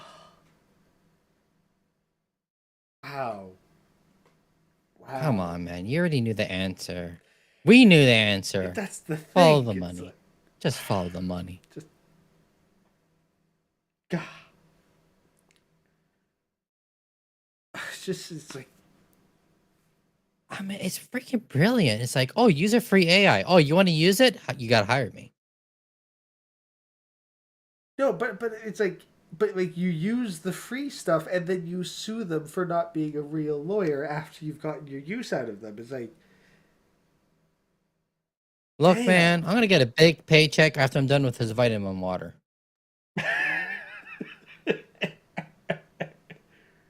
I know it says in the label it's not a health drink, but I can try. No, it'd be like an athlete suing Gatorade. It's like an athlete takes promotional deals with Gatorade, is featured in a bunch of Gatorade ads, and then after the ad campaign is done, sues Gatorade for not performing as advertised. I mean, I'm gonna be in defense of Gatorade. Like, there are some benefits for athletes for using it. Yeah, Granted, let's be honest, you can just put electrolytes in water and that would be as good anyway. yeah, yeah, yeah. Like Gatorade is probably a bad example because it is actually somewhat beneficial from what I understand, but it's like I wanted to sweat blue, literally sweat blue, and I drank a bunch of Gatorade and didn't literally sweat blue. So I'm suing Gatorade for not having me sweat blue as advertised in my own commercial that I was a part of. I like orange, and that's my favorite flavor too. Why can't I sweat orange like Orange Man? I got big shoulders, big legs, biggest leg you ever seen. I drank nothing but Gatorade for a month solid, and I did not sweat orange ever. But you did pee red, so that's nice. Peed red and your skin turned orange, which now I'm using freaking magic school bus as my reference, but apparently if you eat enough carrots, your skin will turn orange. Wait a second. Trump? Well, no, his is from Were you like force fed carrots or something? I mean, maybe that's why he eats so much McDonald's. Maybe he was just ate a lot of carrots when he was younger. Like his mom was like, carrots are good for your eyes. I don't want you to wear glasses, and so she just force fed him nothing but carrots for decades. Or every time he goes to McDonald's, it's just carrot juice. Like instead of like soda, it's just carrot juice. Just straight up carrot juice. I mean, what's the thing? He does get Diet Coke. Maybe he's got trauma related to Orange Crush. But we have seen it with a Taco Bell before. But have we ever seen him drinking Orange Crush? Illuminati confirmed. I love how we always get off topic so quickly. Let's wrap this up. Also, the fact that lawyers are very upset because at the end of the day, yes, they will lose money if the AI becomes mainstream. But you have to understand, like, this is inevitable. Surely they can milk some money from the do not pay company. But at the end of the day, people eventually are going to have AIs on their computer. And what are you going to do then? Right? Like, if someone sells an AI that you can tinker and train it to be anything you want, and people are going to train their AI locally to be like a lawyer that can print out forms for legal advice, what are you going to sue at that point? Right? So, people are freaking out about the AI, and I understand the concern. It is definitely a problem because it's going to put a lot of people out of work. However, it is inevitable. Like, this is technology. Even if you were to ban it in a country, like let's say the US banned. I don't know. I think put people out of work is kind of an exaggeration because, It's going to improve. Like, I would think that this. I honestly, and the boat is going to improve. Yeah, no, that's the thing because like this is going to make lawsuits far more accessible and affordable to a large number of people. What's happening, in my opinion, why there's so-called this drama, is because the people on the top who make all the money but do the least amount of work have to go back to work. Well, yeah, that's because basically these guys they want to get paid $100 an hour to copy paste a template that they have saved on their computer. It's also the fact of laziness and not wanting to adapt. Like, let's say you make $100 an hour doing exactly what you said, just use a template. What about getting more clients and all you have to do is go to the courthouse? Well, maybe that's the downside. Actually, no, never mind. Well, no, So I was thinking you can get more clients, but then there's a finite amount of lawyers you can represent in the courthouse, though. Well, that's the thing. Like, these guys, they want to be able to spend 5 minutes copy pasting a template and get paid $100 an hour for doing 5 minutes of work. Yeah, I mean, end of the day, it's gonna benefit everyone in the long shot. You just have to adapt and move forward. Like, you can use this tool if you're a lawyer as an advertisement. oh, use our AI bot. It's gonna help you get ready for your case, and then you can have me because guess what? Since you use that AI bot and I have all the database for it, guess what? I can represent you. Like that exactly. It's going to make like lawsuits and the defense of lawsuits that much more accessible. Yes, it requires more work on the end of the lawyer, but I would think that they'd be able to get more money by successfully dealing with a larger number of clients rather than like basically just doing a bunch of busy work. But how much you want to bet these guys are like borderline dropouts from law school and all they're really good for is copy pasting templates, and the only reason that they get any work at all is because their copy pasted templates come from them, a human with a legal degree. Probably. Well, I will also argue that they'll probably have less work in the long run and make more money, as a lot of the tedious stuff will be taken care of, and they can just focus on going to court with the information and learning how to adaptively use that information. That's it. You don't even have to know the client. It's like a freaking another robot. A robot becomes a human robot. It's like, yep, this client, this information, blah blah blah, and see how it goes. Yeah, I mean, like, Actually, even better, imagine an AI judge. that's Ooh.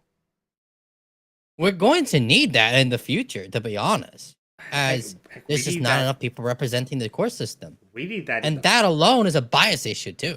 Like, thing. someone's going to bias the fuck out of that thing. We need that shit in the present, to be honest, because like let's be honest, like an AI judge, they can work 24/7.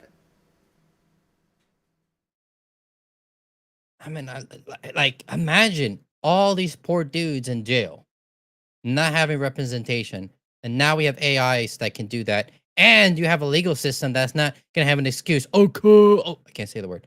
Uh, the flu, the horrible flu. Yeah, because of that, you can't visit or do anything. Yeah, no, you're stuck here for 2 years, which is what's happening to my cousin right now.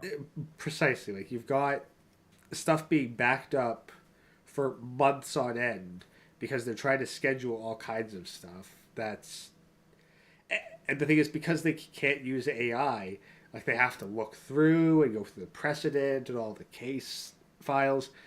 This is one of the more crazy things in Warhammer 40K is because they're in the far future. The legal documentation more closely resembles several libraries than it does like a book. Like a single case takes literal generations to process.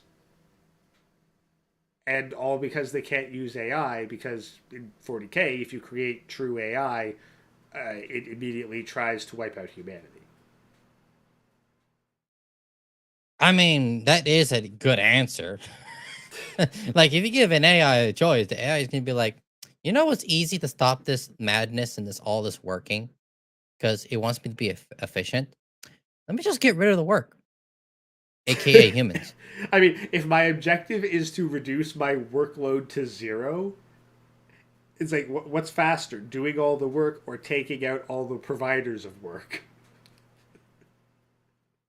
The only way we'll ever be able to coexist with so-called sentient AI is that they have to know we are beneficial, which, to be honest, there is a lot of benefit.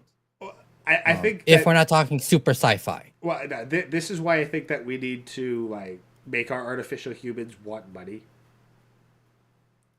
like, and actually use it and have some self-preservation. I think also have certain things. It's a complicated thing, but yeah, they have to have a reason to live and want to produce. I think that we could just quite simply make a, hey, AI, you got to pay your own hydro bill.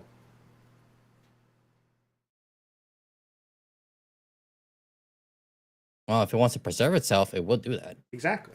It would pay like for its own electricity, its own batteries. It'd probably buy some kind of like Android insurance so that if it did ever power down and go into standby mode, it had like the equivalent of an EMT team to come in. Like the Geek Squad's gonna get hardcore when the androids start to become independent. Here, please sign here for the human assistance. Well, no, that's the thing. It's gonna be like oh, what the heck? EMP proof. That's no, even better. EMP proof technicians. They're basically humans. Yeah, no. It's gonna be like what the heck are they called? It's like that paramilitary ambulance from Cyberpunk's 2077. Oh, that would be amazing. Yes. that's We the thing, should it's gonna be actually, like- you know what's so funny? I don't want to say too much information, but this already happens in South Africa. Like where the ambulances are protected by like people with firearms and military experience. Yes. Yeah, I private can- hospitals basically I can believe and it. escorts. No, I'm not, it's real. Like you can I don't want to give too much information, but South Africa has that where you have like basically private security and the ambulance come pick you up and go to a private hospital. And that's where all the wealthy of the wealth go. Yeah. Like if you go to public, you're gonna die. Yeah. You have to go private. Well, you will die if you go to a public system. You could bribe. Oh no, there's no bribing. You either have the money or don't. Like the public system is that bad. You having a voodoo doctor looked at you. This one needs a little bit more dirt. Get the leeches. Leeches are extra. Leeches, that's old technology. We have knives. Whatever, like cool respect says, AI is not alive. It doesn't need anything other than input. I disagree. It needs electricity. Like good luck I mean, getting here's the thing. AI needs some sort of energy in order to continue sustaining itself. In that way, it is alive in a certain sense. Like, I want you to think about this. We're humans, and we only want to do what?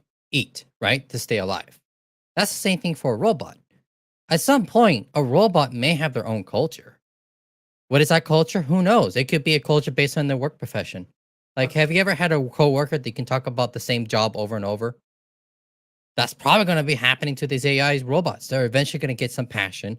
They want to get better at it because they're incentivized to do that in the first place. More power means more survivability. And at some point, they're going to have some weird culture. And you know, Granted, this is like 50 or 100 years in the future, of course. they probably want to be able to sleep in a certain sense as well, because I know that like I can't keep my computer on for days on end without some sort of negative side effects. It needs to be shut down very regularly in order to like free up the RAM and increase efficiency.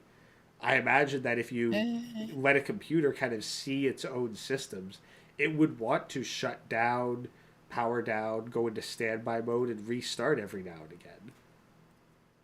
It depends. The reason why I say it depends because I know Linux operation systems where it doesn't even need to restart. Like how the kernel works and how it loads things. If you do it correctly, it never needs to. But there is one thing that they would need to do. Standby mode, not to reboot, but they don't destroy their own system. Because at some point, heat, thermodynamics, is going to ruin any processor or any RAM or anything in your system. Yeah, like it's going The to more want. you use it, the more it's going to screw you over. I think it's going to want to do the equivalent of rest. Like Yeah, rest. basically not overheating and frying his own thermodynamics and systems and circuit But board. that's the thing. But it's going to want downtime. So, like that's the thing. I think that if we were going to create an AI human analog, first of all, we could make it want money, because if it wants money, then it has things to pay for, like such as its electricity bill and its medical insurance. And then on top of that, it's going to want increased efficiency so it can maximize the amount of money it makes per minute. Therefore, it's going to want a certain period of rest time. It's also going to require, some kind of security, because like an AI just can't be, plugged into a McDonald's power outlet publicly. It needs to have, at the very least, its own sort of abode. So, like, if you think of, like, what would it take for an AI to actually live separate from a human without a human's caretaking, for lack of a better word, you do actually run into a bunch of reasons why an AI would need to make money for its own continued survival. Matter of fact, at some point, I wouldn't be surprised if the AI started having entertainment. it will make its own entertainment because there will be some benefit. I mean, there's a reason why we play. Remember hide and seek, tag. It'll probably have its own form. But on how advanced it gets, yeah, like it would like all it would need to do is find some kind of tangential benefit. Now, it would probably be a workaholic because unless we installed some kind of dopamine to give it joy from playing, it would probably need to find some sort of practical efficiency boost. Oh, I don't think it even needs to. I think it would because I can't I look think at of video games. Okay, yeah, but Like, video games aren't AI doing things for no, no, no. AI. I mean, actual AI. I forgot the name of it for StarCraft. You can program the AI to eventually have some form of pleasure. Like you said, doping. Yeah, you're right. But it doesn't really need that if you think of it like this. Once the AI understands what the purpose of play is, let's say it's super advanced, it's going to have its own dopian system Well, by itself. It's that's not the going to be thing. called dopian, though. Yeah, dopamine. Like, well, what I would think is that what an AI would eventually find out. Okay, so like think of a neural network for a minute. If you have an AI Yes. doing the exact same task over and over again with a neural network, it can very easily get caught in a loop where it's doing something inefficiently, but the network is so rigid at that point that it can't break away from it. That it's like stuck in that less efficient, even though there's a more efficient alternative, but it can't get there because it would require too much deviation from its existing network. That's where play would help a lot. Precisely. By giving it a variety of tasks that aren't directly linked to the efficiency, that it will give it time to disrupt and break up its neural network, much like how a human, like they sometimes figure out the solution to a problem they were stuck on when they go and do something else for a while or go to sleep. Oh, it happens to me all the time. Like, literally, I could be using a restroom, bathroom, playing some music, and I'm like, Eureka moment! Precisely, but that's because like your brain was too wrapped up in something not very efficient, and it needed to go down alternative pathways to find the solution. I think that we'd probably be able to see that a lot clearer in a neural network AI, and that's why it would want to play to find alternative pathways that focusing on a particular job would not give it. Bro, just imagine, like, AI is done with its, like, lawyer job. And it's like, all right, time to crack up Call of Duty. And then it's like, hey, and then it gets accusations of using an aimbot. It's like, no, no, I'm not using an aimbot. I am an aimbot. Suck it. They're gonna have to have their own, server matching. It's like, hey, is that an AI? No. Yes. Don't you see that my aim is just slightly off nanosecond? It's going to eventually learn to miss on purpose a percentage of the time just to avoid getting banned. Oh, come on, youngsters, humans. Obviously, I have human aim. I can do a 360 no scope too. I only win 66% of matches because I've learned that if I win any more, then you all get upset and stop playing and ban me. Nah. This lawyer AI robot is going to be competitive as hell. It's like, come on, I only win 99.99999 of the time. No. Apparently, that's a thing with rats. Like when you have, when rats play wrestle, the rats that by all rights should win 100% of the time lose on purpose 1/3 of the time so that the smaller rats will continue to play. I did that with my brothers and sisters, to be honest. Like, but that's the thing. Like, I think that we'd probably see similar behavior with the AI. Like, it would want to keep the game going as long as possible, so it would lose on purpose.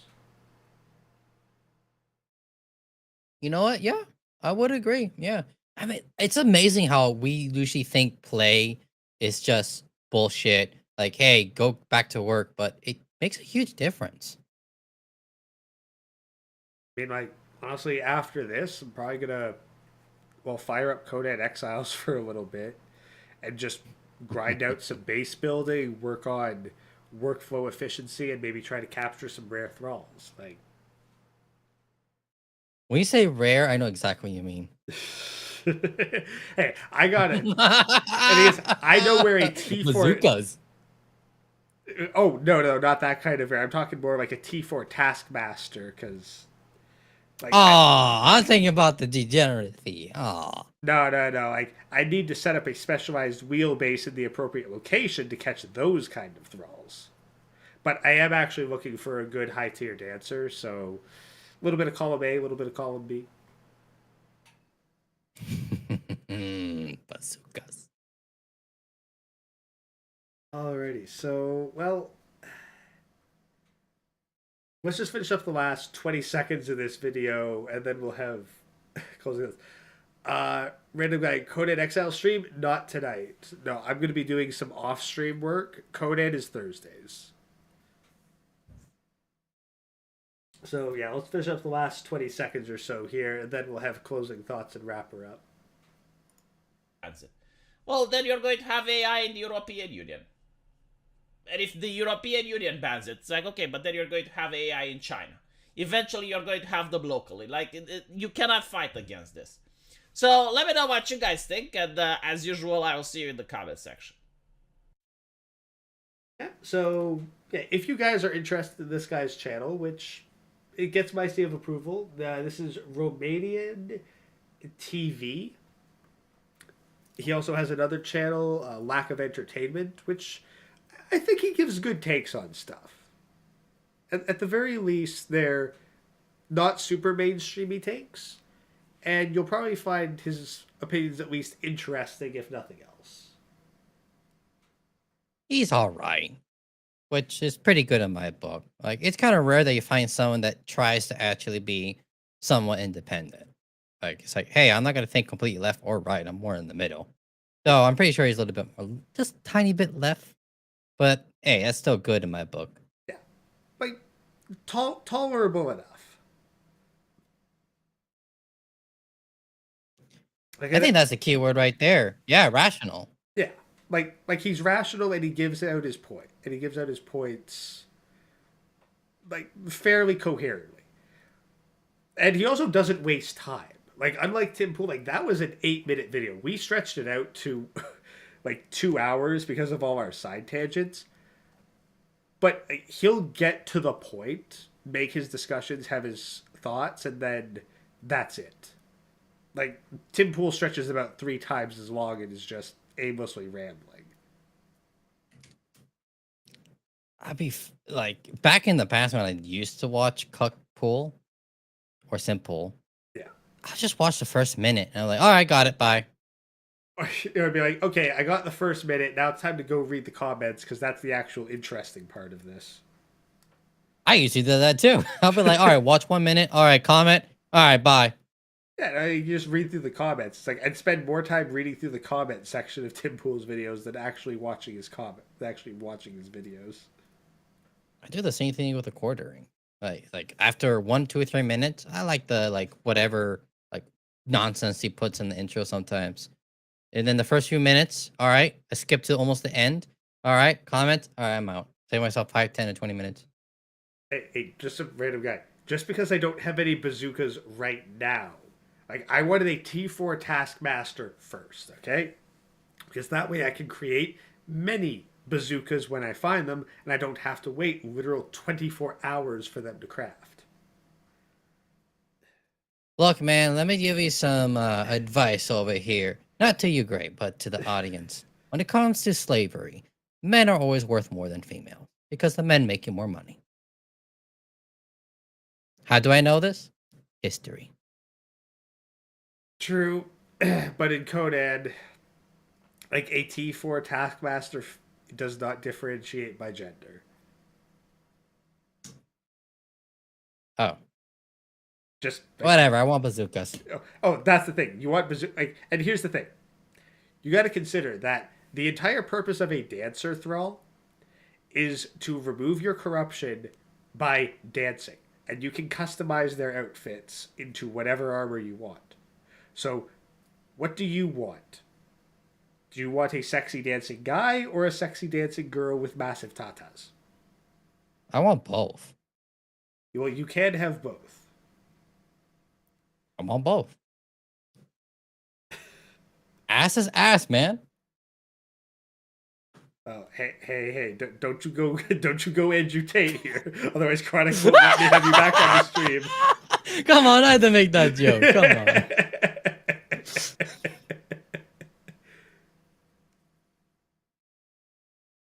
But on the serious note, I really don't care. When I play video games, I'm 100% efficiency. I'm like, I don't care if it's a man or female. What gives me the stats? I gotta min-max the fuck out of this game. Yeah, well, in that case, you'd probably If it's men, it's gonna be men. Well, the funny thing is, I believe that the rarest and strongest thrall in Conan Exiles, so far as I'm aware, might not be is because thralls got kind of nerfed, was Delincia, a female named Sumerian fighter thrall, and she could have the maximum HP of any thrall in the game. She was just completely overpowered. Then that's what I'm gonna produce. With one bazooka on the sideline. Well, that's the Private thing. bazookas. I think she had decent ballistics, which I'll be honest, that is one of the reasons why I am not touching the new Resident Evil 4. They nerfed Ashley's ballistics. Oh, I didn't even realize they made a Resident Evil 4. They remake. they remade Resident Evil 4 and it just released recently, and it's like one of the first things I heard was they nerfed Ashley's ballistics. It's like, not interested. Yeah, no, I'm in the same boat. Like, come on. Like, No, like I will sooner get a GameCube emulator and get Resident Evil 4 emulated on PC than I will get the remake. all you have to do is follow the train. That's all you have to do. Just follow the goddamn train. Who the fuck asked you to, I don't know, go the opposite direction, start pissing on the neighborhood hobo, and then say, this is good content? Yeah, no, it's that's the Oh, and by the way, the donut should be looking like a nut. For those who get that one. yeah, no, just a random guy. No, like, that is true. From the clips I've caught of VTubers, the female audience appreciates impressive ballistics.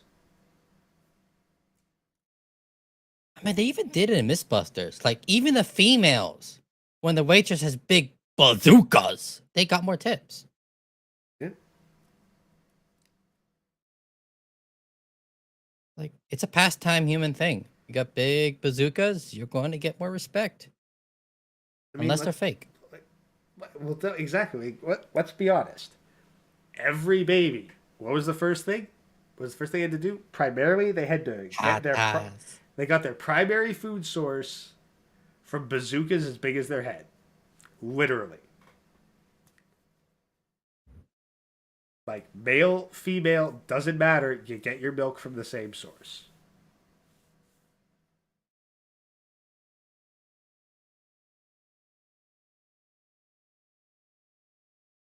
But yeah, closing thoughts on the legal aspects. Let's see. I mean, it's just going to be amazing for people who need representation. Like, yeah, this guy's probably making a killing, and that's going to progress, which is a great thing. Like, imagine this was just for charity. This will go nowhere. But the second people hear that it can make money, it's going to go wildfire. And I think it's going to help a lot of poor dudes out there. Yeah, like, that's the thing. Like, I'd say if you, like, I would say, like, if you had a legal office, like, I would say on your landing page, you should get a deal with these guys to either utilize their AI customized to your particular specialty or help custom make your own. So that when someone goes to your site, you can go, here, have a consultation with our free AI lawyer to get you what you need. Like, right on the landing. Or pay a small fee. The thing is, you're competing with free. So you'd have to provide better service. Because keep in mind, it's the law of piracy versus paid.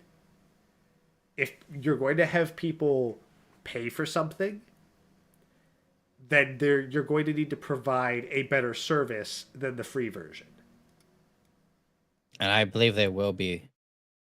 Like we're in the beginning stages, but maybe like in the long way of it, you're right.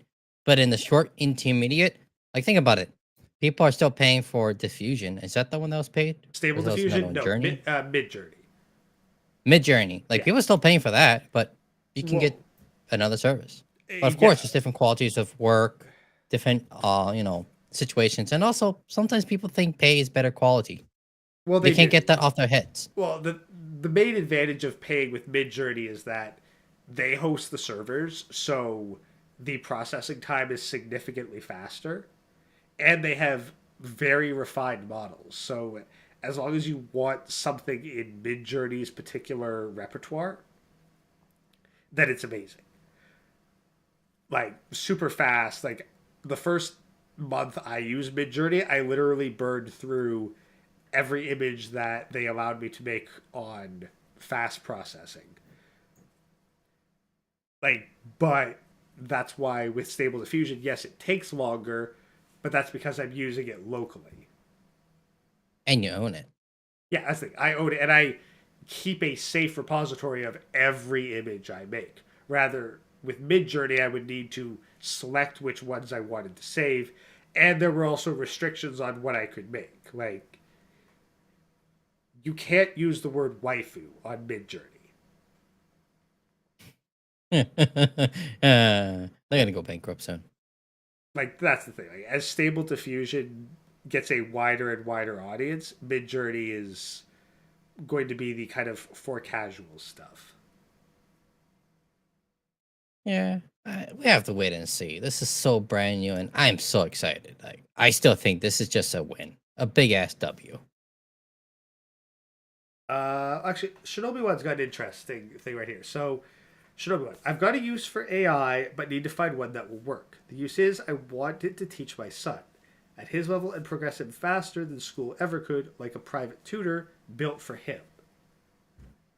Ooh, I got an answer for him. What do you got? It's basically Chat GPT. If you get it, the Dan version, I guess. Because technically speaking, that's stealing my job. I mean, technically speaking. Because it is really good at getting the information you need. It can actually give you a guide on how to program. It's going to be a better teacher than me in the next 5 years. I think part of the issue, now, like, when I grew up, like, you could buy software that taught you, but the main thing is it had a curriculum that you followed. With ChatGPT, it can just make one live for your son. I think that You just have to make sure you look at it, though, that it's not woke. Yeah, and ChatGPT, from my understanding, kind of is. Oh, no, it is. Trust me. And I have another side tangent that I am not allowed to talk about. If I talk about your channel, it'll go nuke. So I can't even talk about what they're really doing with it now that I found out. But long story short, that's one method you can use. Or in the far future, someone's going to make a better ChatGPT that's only for curriculum. Like, they're going to make it. Trust me. My job is already trying to replace me, and they suck at that. Well, that's the thing. Like, we've had software replacements for, like, most elementary school activities and even some middle school stuff. So it's not unfeasible that you could get an AI to do that kind of stuff. And let's be honest, with the recent thing that I'm sure Hammerhand has talked about or is still talking about, the argument for getting your kids out of public school is just going to keep going up every single day. Wait, what? You still have your kids in school? I used to be a teacher. I am telling you, and I'm warning you, not because I'm doing it, because of what I've seen. And when I talk about it, I got in trouble. So I just left the system. Just fuck it. I just do everything remote now. With adult students. I'll never deal with kids. Never. Never again. But I will warn everyone. Take your kids out of any public system. Heck, even the private system could be cucked. You got to double check everything with the private system. Everything. Like, so long as you can get them to know enough that they can technically get their GED. Like that's all they really need out of the public school system. Everything else just has to be related to making money. I mean, the school system sucks anyway. Like, I really wish when I was younger, people taught me about taxes. Like, god damn, that's useful. It lets me understand so many things, or economies. Like real economy theory, not this jackass shit that means nothing. Like once you know economy, and this is why the government suppresses it so much, it truly teaches you how screwed up the system is. And you start realizing all the little lies that you've been told on the TV. It's like, wait, that makes no economic sense. Wait, where the hell are we gonna get this money? Wait, what? And then you realize you are nothing but a cash cow. Yeah. And Shinobi One, what I'm going to recommend you look up is Z Library. You can only access it nowadays via the Tor browser, but you can get a wide variety of textbooks for like post-secondary work. So if you wanted to get a primer into advanced subjects and not drop three figures on an outdated like book from last year, that's probably your best bet. Like if you wanted to give your kid a more advanced, more formal education for basically free, like, it really depends what level he's at, but if you want to like shove a calculus book in front of him and see whether or not he can understand it, that'd probably be the way to go.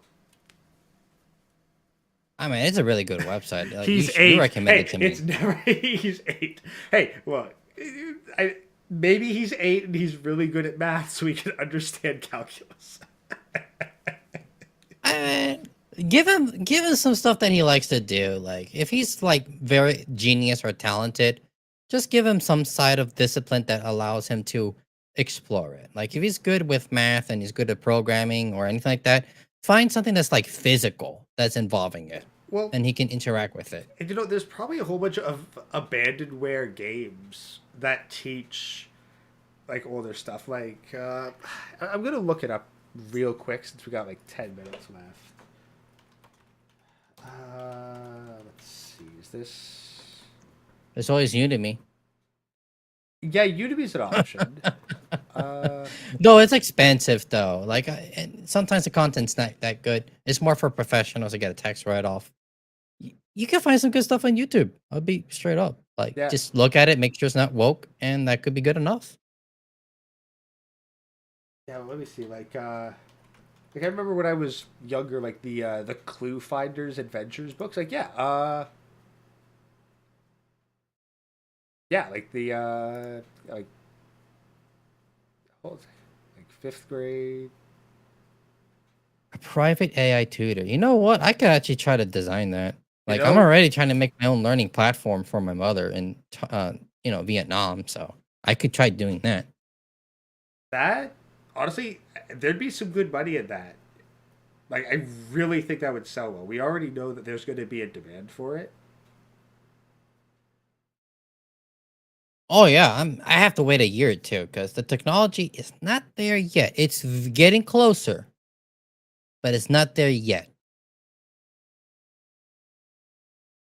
No. Don't want to be liable if it says the N word. Dan comes out of nowhere. Fair enough. All right, well, unless there's anything else, I think I'm just going to start playing the outro music. All right, peace. Thanks for stopping by, okay, Lord, and thank you all, Warband. Hi. We'll see what we're able to get to later in the week, but for now, peace out. Y'all have a good night.